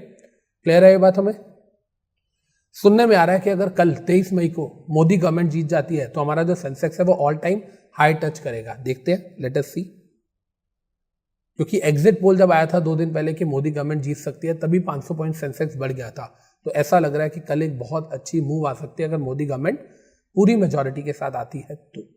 देखिए, तो कहता है जी प्रोड्यूसर जो है वो बोरो करेंगे, बोरिंग कॉस्ट बढ़ेगी, डिविडेंड बोरिंग कॉस्ट बढ़ेगी, या तो बोरो करेंगे नहीं, करेंगे तो कॉस्ट बढ़ जाएगी, मार्जिन कम हो जाएगा, डिविडेंड कम होगा, अल्टीमेटली मार्जिन कम तो लोग काम भी नहीं करेंगे, कंपनीज आउटपुट कम बनाएगी, जीडीपी फॉल हो जाएगा, जीडीपी फॉल हो जाएगा तो भाई साहब अब जीडीपी फॉल हो गया, लोग जो है माल ही नहीं बना रहे, आरबीआई को लग रहा है डिफ्लेशन वाली सिचुएशन आ गई। फिर अब आरबीआई दोबारा पिक्चर में आ जाएगा। देखो मैंने ऊपर भी लिखा था किस स्टेज पे आरबीआई इंटरवीन करेगा, और मैं यहां भी बोल रहा हूं क्योंकि अब मार्केट में डिफ्लेशन होगी तो आरबीआई इंटरवीन करेगा, इंटरवीन करके रेपो रेट और बैंक रेट कम कर देगा, सीआरआर कम करेगा, अगेन सारे लोन सस्ते हो गए, फिर दोबारा प्रोड्यूसर लेंगे और प्रोड्यूसर की कॉस्ट कम हो जाएगी। तो इसका मतलब क्या है, अगर हम अच्छे से शुरू होंगे, देखो इधर इसमें देखो सिचुएशन 1 में लोअर रेट ऑफ इंटरेस्ट था, अच्छी सिचुएशन थी, आते आते नीचे बुरी हो गई, और फिर कहता है यहां पर देखा जाए तो बुरी थी, नीचे आते आते अच्छी हो गई, अल्टीमेटली क्या है, अच्छे से बुरा, बुरे से अच्छा, वो चलता रहेगा, inflation to deflation, deflation to inflation, economy vicious circle से बाहर नहीं आएगी। यही डेवलपिंग इकोनॉमी की सबसे बड़ी प्रॉब्लम होती है। राइट बच्चे?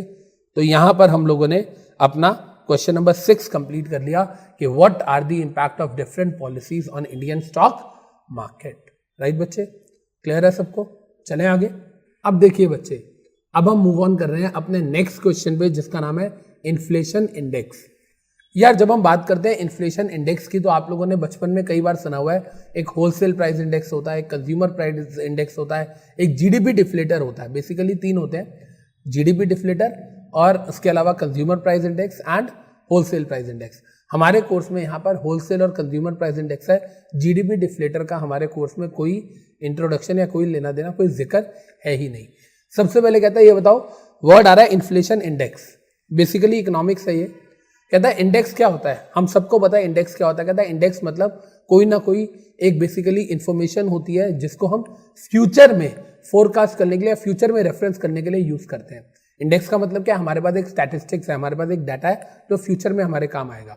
आप मेरी बुक लेते हो, उसके अंदर फर्स्ट पेज पे इंडेक्स बना होता है, वो इंडेक्स बना होता है चैप्टर 1 यहाँ से यहाँ पेज पे है, 2 की ये है, 3 यहाँ से लेके यहाँ तक है, 4th चैप्टर यहाँ से शुरू हो रहा है, यहाँ खत्म हो रहा है। तो क्या वो आपके एक ही दिन में काम आता है सारा? नहीं, वो फ्यूचर में रेफरेंस का काम करता है। कहता है इंडेक्स क्या होता है, collection of data. Index is a collection of data. क्या करता है वो कलेक्शन ऑफ डेटा? सर्व करता है as a base line for future references. Simple सी बात है, इंडेक्स एक बेसिकली कलेक्शन ऑफ डाटा होता है जिसको बेस मान के हम प्रेजेंट से कंपेयर करते हैं, पुराने किसी डाटा को नए डाटा से कंपेयर करते हैं। अगर आज 2019 में हमने देखना है इन्फ्लेशन कितनी है, तो हमें पुराने किसी ईयर को बेस मान के उससे कंपेयर करना पड़ेगा। राइट? अब इसी के अंदर हम पढ़ेंगे कि मोदी गवर्नमेंट ने क्या चीटिंग करी, या मोदी गवर्नमेंट ने कैसे लोगों को फूल किया। हम देखेंगे कि कैसे गवर्नमेंट ने अपनी पॉलिसीज को बदला। देखिए, इन्फ्लेशन इंडेक्स क्या होता है? इंडेक्स क्या होता है ये तो समझ आ गया, वो डाटा जो हम प्रेजेंट में ले रहे हैं ताकि फ्यूचर में उसको किसी और से कंपेयर करके देख सकें क्या डिफरेंस आ रहा है, या वो डाटा जो हम प्रेजेंट में अगर हम कंपैरिजन कर रहे हैं तो हम पास्ट का कोई डाटा लेंगे, तो वो पास्ट का जो डाटा है वो क्या है, इंडेक्स है। इंडेक्स मतलब वो बेस ईयर। मान लो 2019 में कितनी इन्फ्लेशन है, हम इसको 2012 से कंपेयर कर रहे हैं, तो 2012 जो है वो क्या हो गया, बेस ईयर हो गया। राइट? 2012 बेस ईयर हो गया और 2019 करंट ईयर हो गया। देखिए यहां पर कह रहा है, इन्फ्लेशन इंडेक्स की बात कर रहा है, ये कह रहा है कि इन्फ्लेशन इंडेक्स एक इकोनॉमिक टूल होता है। It is an economic tool used to measure the rate of inflation in an economy. Economy में इन्फ्लेशन को मेजर करने के लिए जो टूल होता है उसको हम बोलते हैं इन्फ्लेशन इंडेक्स, जिसमें कह रहा है 2 इंडेक्स होते हैं, एक होलसेल प्राइस इंडेक्स और एक कंज्यूमर प्राइस इंडेक्स। बच्चे मेरी बात को बहुत ध्यान से सुनिएगा, यहां पर गवर्नमेंट ने क्या किया सुनिए। 2014 से पहले देखिए, इधर सामने स्क्रीन पे देखिए, लुक एट द स्क्रीन।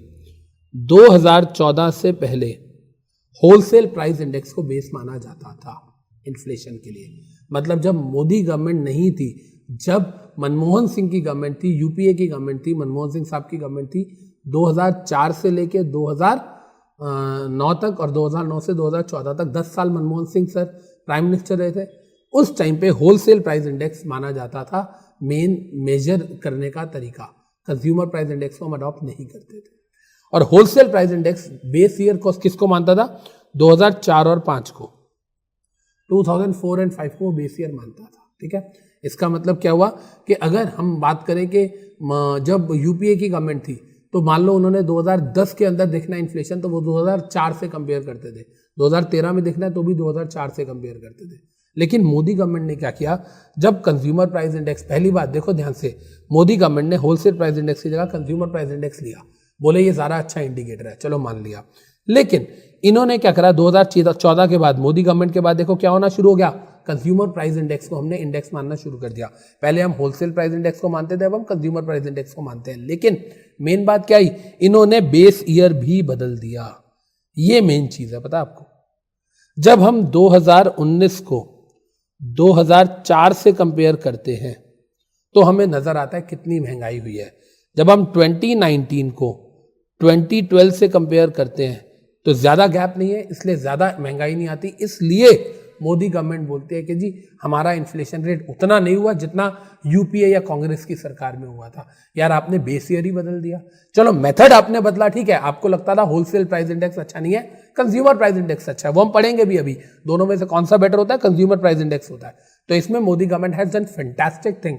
लेकिन आपने बेस ईयर बदल दिया, और बेस ईयर बदलने से ऑब्वियस सी बात है 2004 में कम महंगाई थी, 19 में ज़्यादा, इसलिए डिफरेंस ज़्यादा आता था। अब आपने 2004 की जगह 2012 का बेस ईयर ले लिया। जब डिफरेंस ही कम आएगा तो यार इन्फ्लेशन रेट तो अपने आप ही कम हो गया ना। अगर हम इन्फ्लेशन रेट की बात करें, अगर हमने कभी इन्फ्लेशन का फॉर्मूला पढ़ा हो तो हमको समझ आता है कि इन्फ्लेशन रेट कैसे निकाला जाता है। हम जब कैलकुलेट करते थे, current price minus base year का price upon base year into 100, यही करते थे हम। भाई आज 110 रुपये की चीज़ है, पहले 100 रुपये की थी, डिवाइडेड बाय 100 इंटू 100, तो हम कहते थे कि 100 से 100 कट गया तो 10% की इन्फ्लेशन हो गई है। यही तो हम निकालते थे पहले। और अब आपने क्या कर दिया, आपने करंट तो 110 है, आपने बेस मान लिया 105 को जानबूझ के। आपने क्या किया, 2012 वाले को बेस मान लिया जब प्राइस ज़्यादा था, तो डिवाइडेड बाय, जब हम करेंगे 105 इंटू 100 करेंगे, जो भी हमारा आंसर आएगा वो लेस देन 10% आएगा। तो आप कह रहे हो मेरे राज्य में इन्फ्लेशन कम हुई। बाबू जी आपने तो जो हमारे इंडिकेटर्स थे, जो बेस ईयर थे, वही बदल दिए। तो जब आपने नापने का, मेजर करने का तरीका ही बदल दिया, सारे के सारे टूल्स ही बदल दिए। टूल बदलना गलत नहीं था, मैं बार बार बोल रहा हूँ। होलसेल प्राइस इंडेक्स जो है उसमें कुछ फ्लॉज थे, उसमें कुछ डेफिशिएंसीज थी, आपने उसको कंज्यूमर प्राइस इंडेक्स में कन्वर्ट कर दिया, बहुत अच्छा। लेकिन बेस ईयर को भी चेंज करने की रिक्वायरमेंट नहीं थी आपकी गवर्नमेंट को, क्योंकि आपकी गवर्नमेंट के पॉलिसीज खराब थी, क्योंकि आपकी गवर्नमेंट की परफॉर्मेंस खराब थी। उसको आपने छुपाने के लिए बेस ईयर चेंज कर दिया ताकि लोगों को ये लगे कि इन्फ्लेशन कम हुई है, जबकि रियलिटी में इन्फ्लेशन बढ़ गई है। राइट बच्चे, क्लियर है? अब देखिए, तो इतनी चीज आपको समझ आई कि 2014 से पहले, 2014 से पहले हम होलसेल प्राइस इंडेक्स को लेते थे, अब हम कंज्यूमर प्राइस इंडेक्स को लेते हैं। और कहता है उसमें 2004-5 का बेस ईयर था, इसमें 2012 का बेस ईयर है। कहते हैं सर चलो ये तो समझ आ गया, ये बताओ ये दोनों होते क्या है। मेरी बात को सुनिएगा ध्यान से। कंज्यूमर प्राइस इंडेक्स में क्या होता है बेसिकली समझते हैं। एक कंज्यूमर, मैं बहुत सिंपल सा तरीका बता रहा हूँ, सुनिएगा। आपने कभी ना न्यूज में भी देखा होगा, ये बजट आने वाला होता है।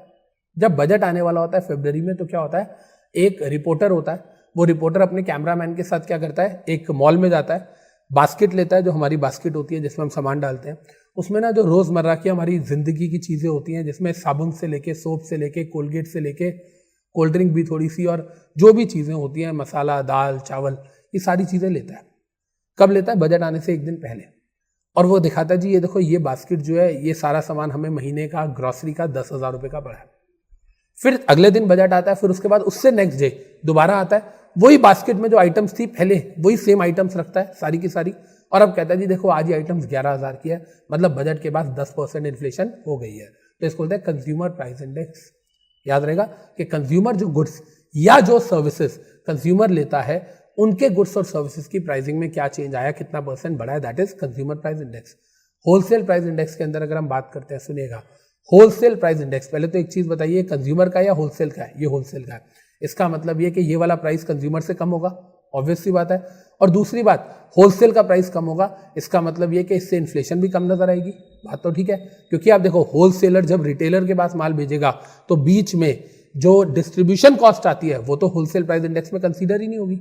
Wholesale price index better indicator क्यों नहीं है?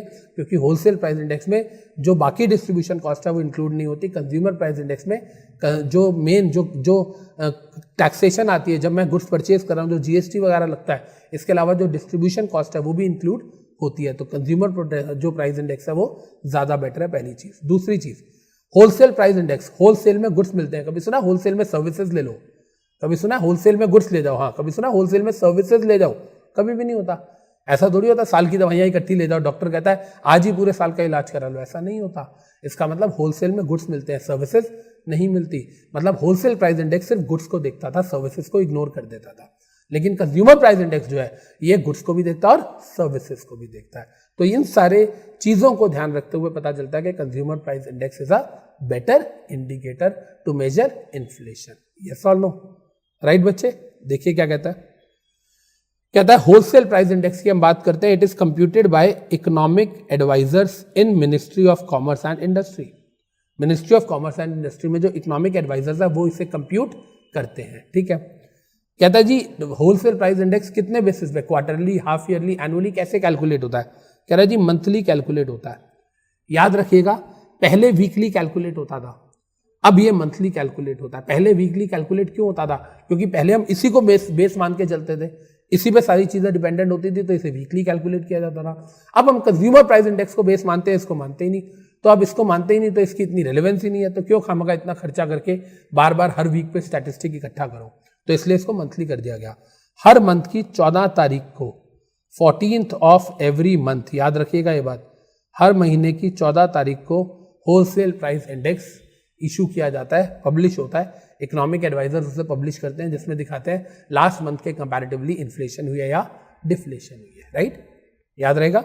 आगे देखिए, कह रहा है जी ये क्या कवर करता है? मतलब it takes into consideration 676 items. कहता है होलसेल प्राइस इंडेक्स 676 आइटम, 676 तरीके के गुड्स को कंसीडर करता है। लेकिन याद रखिएगा इसका एक बेनिफिट भी है। मैंने कहा था ना, सर्विसेज को नहीं कंसीडर करता है, गुड्स को कंसीडर करता है, लेकिन ये सारे गुड्स को कंसीडर करता है, फिर चाहे वो फाइनल प्रोडक्ट हो, चाहे वो इंटरमीडिएट प्रोडक्ट्स हो। आपने कभी सुना हुआ इकोनॉमिक्स में कि इंटरमीडिएट प्रोडक्ट्स वो होते हैं या गुड्स वो होते हैं जो दूसरा प्रोड्यूसर अपने लिए as a raw material use करता है, जबकि कंज्यूमर प्राइस इंडेक्स में रॉ मटेरियल को हम यूज देखते ही नहीं। मतलब ये कि अगर हम ये बोलना चाहें कि consumer price index goods and services को दोनों को कंसीडर करता है, ये अच्छा है, तो उसका नेगेटिव क्या है कि वो इंटरमीडिएट गुड्स को कंसीडर नहीं करता, जबकि होलसेल प्राइस इंडेक्स सारे गुड्स को कंसीडर करता है, चाहे वो फाइनल है या इंटरमीडिएट है, राइट? देखिए, कहता है ये 676 आइटम्स को कंसीडर करता है, जिसमें प्राइमरी आर्टिकल्स भी होते हैं, फ्यूल भी होता है और मैन्युफैक्चर्ड प्रोडक्ट्स भी होते हैं। ये आपके जो MCQ आता है कई बार, अगर आपने कभी अपना जो आपको ऑनलाइन जो टेस्ट देना पड़ता है एग्जाम देने से पहले, उसके अंदर एक क्वेश्चन कई बार आया हुआ है कि जो WPI है वो किस किस को कंसीडर करता है, प्राइमरी, फ्यूल, मैन्युफैक्चर्ड या ऑल ऑफ द अबव? तो answer is all of the above. आगे देखिए, कहता है इसका एक डिसएडवांटेज है। क्या डिसएडवांटेज है? WPI का क्या डिसएडवांटेज है?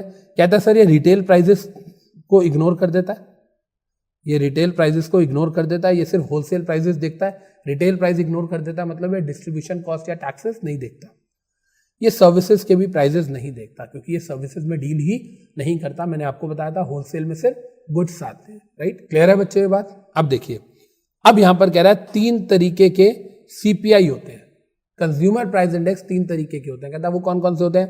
कहता है एक इंडस्ट्रियल वर्कर के लिए होता है, क्योंकि देखो क्या कंज्यूमर एक ही कैटेगरी का है? प्रैक्टिकली सोच के देखो आप, क्या शहर में जो लोग कंज्यूम करते हैं क्या वही लोग गांव में भी वैसी कंजम्पशन है? नहीं। क्या गांव में कम कंजम्पशन है? यस। क्या शहरों में चीजों की ज्यादा कंजम्पशन है? यस। क्या दोनों में प्राइस फर्क है? यस। एक मिडिल क्लास आदमी जो कंज्यूम करता है, क्या लेबर क्लास भी वही कंज्यूम करता है? नहीं। एक इंडस्ट्रियल सेक्टर वाले लोग जो कंज्यूम करते हैं, क्या एग्रीकल्चर वाले भी करते हैं? नहीं।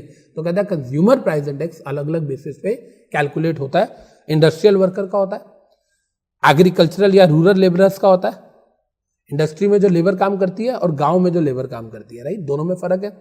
और कहता है रूरल एरिया का होता है, गांव में जो लोग रहते हैं हाउस होल्ड उनका होता है, अर्बन एरिया में जो हाउस होल्ड रहते हैं उनका होता है, कंबाइंड सीपीआई भी होता है जिसमें हम रूरल और हाउस होल्ड दोनों को, रूरल और अर्बन, गांव और शहर दोनों के लोगों को लेते हैं। अब सुनिएगा जो मैं कह रहा हूं। कहता है सर रूरल का जब कैलकुलेट करते हैं तो उसमें 448 आइटम्स को लेते हैं, जैसे उसमें लेते थे ना ऊपर 676 आइटम्स, ये देखिए, राइट। कहता है इसी तरीके से जब हम रूरल की बात करते हैं इसमें हम 676 आइटम्स लेते थे, उसके अंदर हम 448 आइटम लेते हैं रूरल के लिए। अर्बन की जब हम कैलकुलेशन करते हैं तो 460 आइटम्स लेते हैं।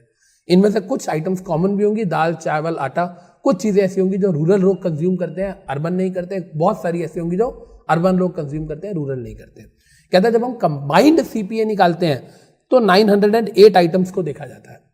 जब कंबाइंड सीपीआई निकालते हैं कंज्यूमर प्राइस इंडेक्स तो 908 आइटम्स को देखा जाता है। अब आप सोचो इसमें 908 आइटम्स को कंसीडर किया जा रहा है जिसमें गुड्स एंड सर्विसेज दोनों हैं, ऊपर 676 आइटम्स को, तो मतलब ज्यादा रियलिस्टिक, ज्यादा आइटम्स को कौन कंपेयर कर रहा है? सीपीआई में ज्यादा आइटम्स इंक्लूडेड है, मतलब ये ज्यादा रियलिस्टिक इंडिकेटर है। यस और नो? देखिए मैं क्या बोल रहा हूँ, सीपीआई का जो स्कोप है वो डब्ल्यूपीआई से ज्यादा है, कंज्यूमर प्राइस इंडेक्स का जो स्कोप है वो होलसेल प्राइस इंडेक्स से ज्यादा है, क्योंकि यहाँ 908 आइटम्स है, यहाँ 676 आइटम्स है, तो ये वाला सीपीआई ज्यादा रियलिस्टिक है। मतलब मोदी गवर्नमेंट ने ये तो अच्छा किया कि उन्होंने होलसेल की जगह कंज्यूमर ले लिया। मैं सिर्फ किसके अगेंस्ट हूं कि आपने बेस ईयर क्यों बदला? कंज्यूमर करने के बाद भी आप 2004 वाला ही बेस ईयर लगता है। देखो इन्फ्लेशन तो ऑब्वियसली कम नजर आएगी, क्योंकि एक तो होलसेल का प्राइस वैसे भी कम होता है, क्योंकि होलसेल के अंदर टैक्सेस नहीं होते, होलसेल के अंदर कंज्यूमर रिटेल टैक्सेस नहीं होते, जीएसटी वगैरह वाले टैक्सेस नहीं होते, जो रिटेलर पे अल्टीमेटली बर्डन पड़ता है। या वी कैन से कि होलसेलर पे, जब हम होलसेल की बात करते हैं तो उसमें distribution cost from wholesaler to retailer नहीं होती, तो वो एक तो प्राइस ऑलरेडी कम होता है, राइट, कंज्यूमर वाला ज़्यादा होता है। और दूसरी बात आपने इसको क्या करते, अगर मतलब 2004 को आप बेस मानते तो भी आपका 2004 वाला सीपीआई ज़्यादा होता, कंज्यूमर प्राइस इंडेक्स कैलकुलेट करते तो प्राइस आपको ज़्यादा ही मिलना था। लेकिन आपने एक तो प्राइस ज़्यादा वाला लिया और आपने ईयर भी चेंज कर दिया जानबूझ के, ताकि 2004 में जो प्राइस बहुत कम था उससे कंपेयर किया जाता था, अब 2012 के हायर प्राइस से कंपेयर किया जा रहा है, तो इन्फ्लेशन तो अल्टीमेटली कम ही नजर आएगी ना यार। यस और नो? Am I clear? चलें आगे। अब देखिए कह रहे sir what is the difference between WPI and CPI? What is the difference between WPI and CPI? ये पेपर में आपके क्वेश्चन आ सकता है, आपकी बुक में टैबुलर फॉर्म में नहीं दिया, ये मैंने टैबुलर फॉर्म में बताया थोड़ा सा आसानी के लिए। देखिए कहता है डब्ल्यूपीआई जो है, जो होलसेल प्राइस इंडेक्स है, देखिएगा इधर, कहता है सर जो होलसेल प्राइस इंडेक्स है ये इन्फ्लेशनरी ट्रेंड्स बताता है, इन्फ्लेशन है कि नहीं है। कंज्यूमर प्राइस इंडेक्स कहता है महंगाई नहीं बताता, ये तो कॉस्ट ऑफ लिविंग में चेंजेस बताता है। मैंने आपको कहा था ना, पिछले महीने जो टोकरी, जो सामान आपको जीने के लिए जरूरी है वो आपका आ रहा था, मान लो पिछले महीने वो आ रहा था आपका 10,000 का, अब आ रहा है 11,000 का, 10% महंगाई नहीं हो गई, 10% कॉस्ट ऑफ लिविंग बढ़ गई। तो कहता है अगर हम इन्फ्लेशन का जेन्युइन माने के मेजरमेंट क्या है तो वो तो WPI है। कहता है ठीक है हम तसल्ली जरूर दे देते हैं, हम कॉस्ट ऑफ इन्फ्लेशन को, कॉस्ट ऑफ लिविंग को इन्फ्लेशन मान लेते हैं, जबकि ऐसा है नहीं, दोनों में डिफरेंस है। कहता है WPI जो ये होलसेल प्राइस को देखता है, डिस्ट्रीब्यूशन कॉस्ट इग्नोर कर देता है, जबकि CPI रिटेल प्राइसेस को देखता है तो ये डिस्ट्रीब्यूशन कॉस्ट को भी कंसीडर करता है। WPI जो है ये सारे गुड्स को कंसीडर करता है, सारे गुड्स में इंटरमीडिएट भी आते हैं। जो CPI है ये गुड्स के साथ साथ सर्विसेज को भी देखता है, या मैं ऐसे कह सकता हूं कि ये इंटरमीडिएट गुड्स को, ये खाली गुड्स को देखता है इंक्लूडिंग इंटरमीडिएट, ये गुड्स एंड सर्विसेज को देखता है लेकिन इंटरमीडिएट गुड्स को नहीं देखता। डन। आगे कह रहा है प्राइस डाटा। अब ये देखिए ध्यान से, इससे पहले पब्लिकेशन देखिए, कहता है इसको पब्लिश करते हैं इकोनॉमिक एडवाइजर्स, इसको पब्लिश करते हैं इकोनॉमिक एडवाइजर्स। ये बात मैंने आपको बताई थी, ऊपर लिखा था देखो हमने कि इसको पब्लिश करते हैं इकोनॉमिक एडवाइजर्स। कहता है सर लेकिन इसको पब्लिश करते हैं सेंट्रल स्टैटिस्टिक ऑफिस से, सेंट्रल स्टैटिस्टिक ऑफिस है गवर्नमेंट का, वो इसको पब्लिश करता है। मतलब इन शॉर्ट अगर हम बात करें, होलसेल प्राइस इंडेक्स अलग डिपार्टमेंट के लिए है और कंज्यूमर प्राइस इंडेक्स जो है ये अलग डिपार्टमेंट के लिए, राइट। होलसेल प्राइस इंडेक्स जो है, होलसेल एक ट्रेड का पार्ट है, इसलिए ministry of commerce and industry आती है। CPI जो है इसमें मिनिस्ट्री ऑफ कंज्यूमर अफेयर्स आती है, दोनों के अलग अलग मिनिस्ट्रीज है, याद रहेगा। क्लियर है। और यहां पर कह रहा है कि सर जब हम कंज्यूमर प्राइस इंडेक्स की बात करते हैं ना, तो इसमें ना डाटा मेंबर्स खुद जाते हैं, डाटा कलेक्ट करते हैं। मेंबर्स जाते हैं लोगों के पास, डाटा कलेक्ट करते हैं, फिर उसके बेसिस पे कैलकुलेट करते हैं।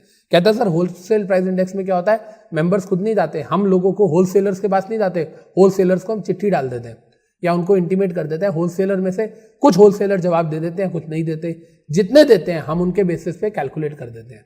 और वो कब देंगे जवाब, कोई टाइमलाइन भी नहीं है, कोई 1 दिन में देगा, कोई 10 दिन में देगा, कोई 5 दिन में देगा। तो कहता है price data is collected on voluntarily basis, voluntarily, हम नहीं जाते, अपनी मर्जी है, जिसने हमें फॉर्म भर के देना दे दे।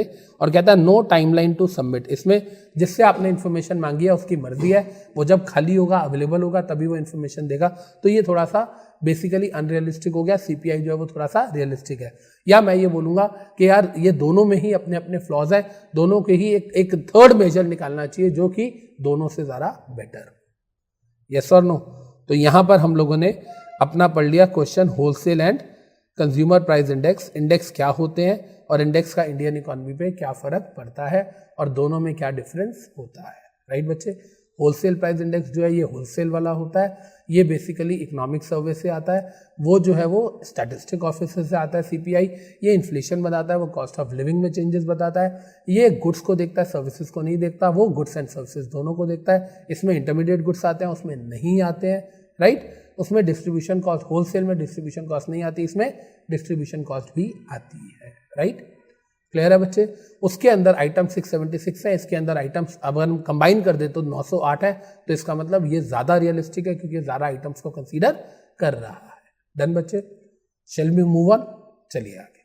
अब देखिए बच्चे, अब हम आते हैं अपने नेक्स्ट क्वेश्चन पे कि सर सेबी ने सेकेंडरी मार्केट में जितने भी तरीके के रिस्क होते हैं उसको कंट्रोल करने के लिए क्या क्या पॉलिसीज बनाई हैं।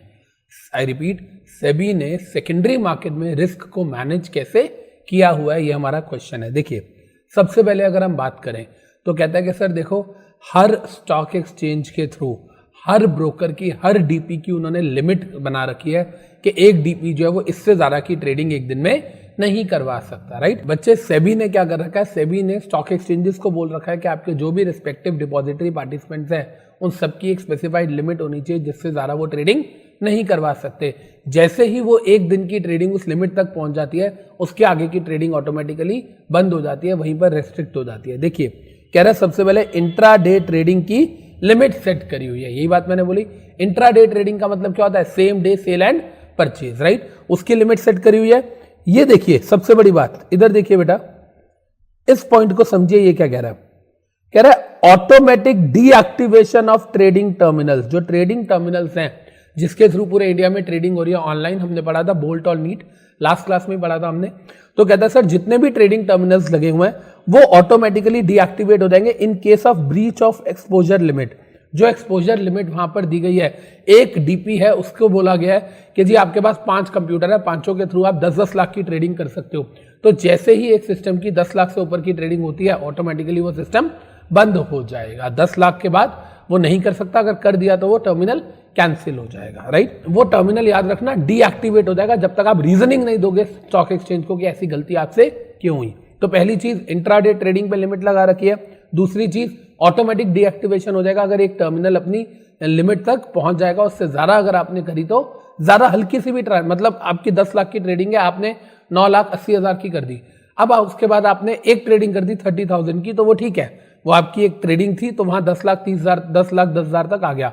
लेकिन अब अगर आपने कोई ट्रेडिंग करी, इसका मतलब इन शॉर्ट क्या हुआ, जो आपकी लिमिट है, जो ब्रोकर की लिमिट है, ब्रोकर की लिमिट से अगर नीचे चल रही है ट्रेडिंग, 10 लाख रुपए तक की वो ट्रेडिंग करा सकता है, उसने 9,80,000 की कराई, क्लाइंट का ऑर्डर आ गया 40,000 का, 50,000 का, कोई दिक्कत नहीं है, वो हो जाएगा 10,30,000 तक। लेकिन उसके बाद आप कोई नया ऑर्डर करोगे तो आपका टर्मिनल डीएक्टिवेट हो जाएगा। राइट, क्लियर है। तो इंट्राडे ट्रेडिंग है और लिमिट्स लगा रखी है, ब्रोकर की लिमिट्स। राइट, ब्रोकर कितनी ट्रेडिंग करवा सकता है।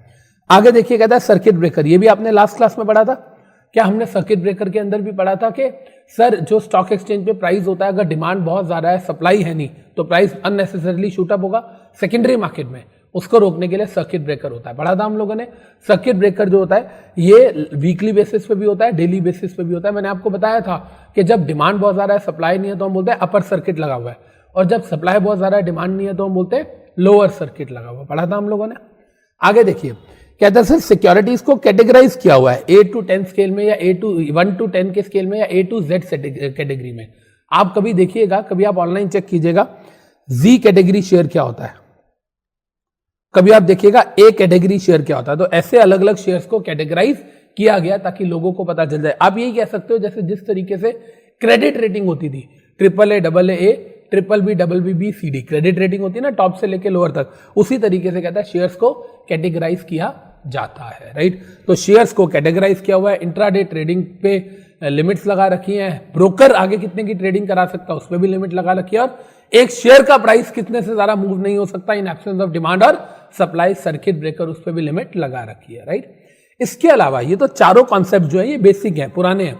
इसके अलावा कहता है जो इंस्टीट्यूशनल इन्वेस्टर्स हैं, इंस्टीट्यूशनल इन्वेस्टर्स, मेरी बात को ध्यान से सुनेगा, QIBs वगैरह जो होते हैं, कहते हैं जो इंस्टीट्यूशनल इन्वेस्टर्स होते हैं ये भी इन्वेस्ट करते हैं। कहता है मान लो इनकी लिमिट थी, पूरी बात सुनिएगा, कहता है मान लो इनकी लिमिट थी 1 करोड़ की।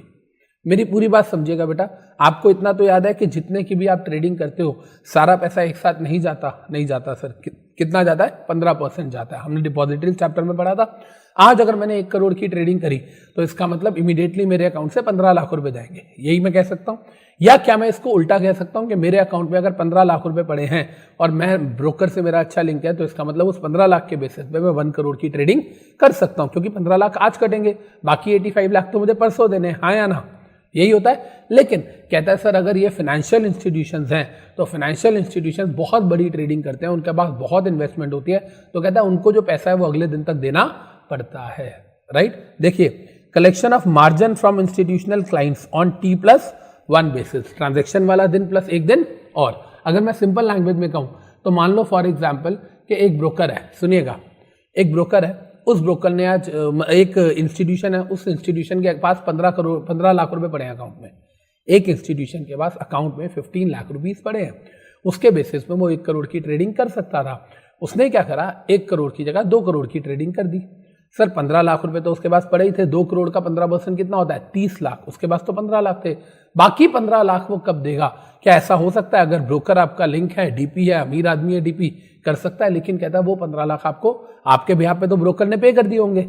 समझ रहे हो? आप इंस्टीट्यूशन हो, आपने 2 करोड़ की ट्रेडिंग करी, उसका 15% था 30 लाख जो आपके अकाउंट से कटना चाहिए था, आपके अकाउंट में 15 थे, बाकी 15 डीपी ने आपके बिहाफ पे कर दिए, बाकी 15 जो डीपी ने आपके बिहाफ पे दिया वो आपको कल पे करने पड़ेंगे, और बाकी जो 1 करोड़ 70 लाख है वो आपको परसों पे करना पड़ेगा सेटलमेंट वाले दिन। यस और नो? ये बात उन्हीं को समझ आएगी जिन्होंने डिपॉजिटरीज याद किया हुआ है कि हाँ कैसे ट्रेडिंग होती है। याद आ रहा है हमें? चलें आगे। अब देखिए, सबसे मेन और इंपॉर्टेंट पॉइंट जो है बच्चे वो आता है हमारा 6th पॉइंट, जो ये नया पॉइंट है। इसमें ना अलग से आपको क्वेश्चन भी आ सकता है, VAR based margin system. VAR based margin system, VAR मतलब value at risk based margin system. इसका अलग से मैंने शॉर्ट नोट भी बनाया हुआ है। देखो, VAR बेस्ड मार्जिन सिस्टम हमारे मॉड्यूल में इतना ही दिया हुआ था, लेकिन सच्चाई है कि इससे समझ नहीं आएगा हमको कि ये क्या कहना चाहता है, इसलिए मैंने आप लोगों को इसका अलग से एक शॉर्ट नोट पढ़ाने लगा हूं। देखते हैं, ये देखिए, VAR बेस्ड मार्जिन सिस्टम। अब ये क्या होता है, इसके लिए मैंने आपको अलग से एक शॉर्ट नोट बनाया, देखिएगा ध्यान से।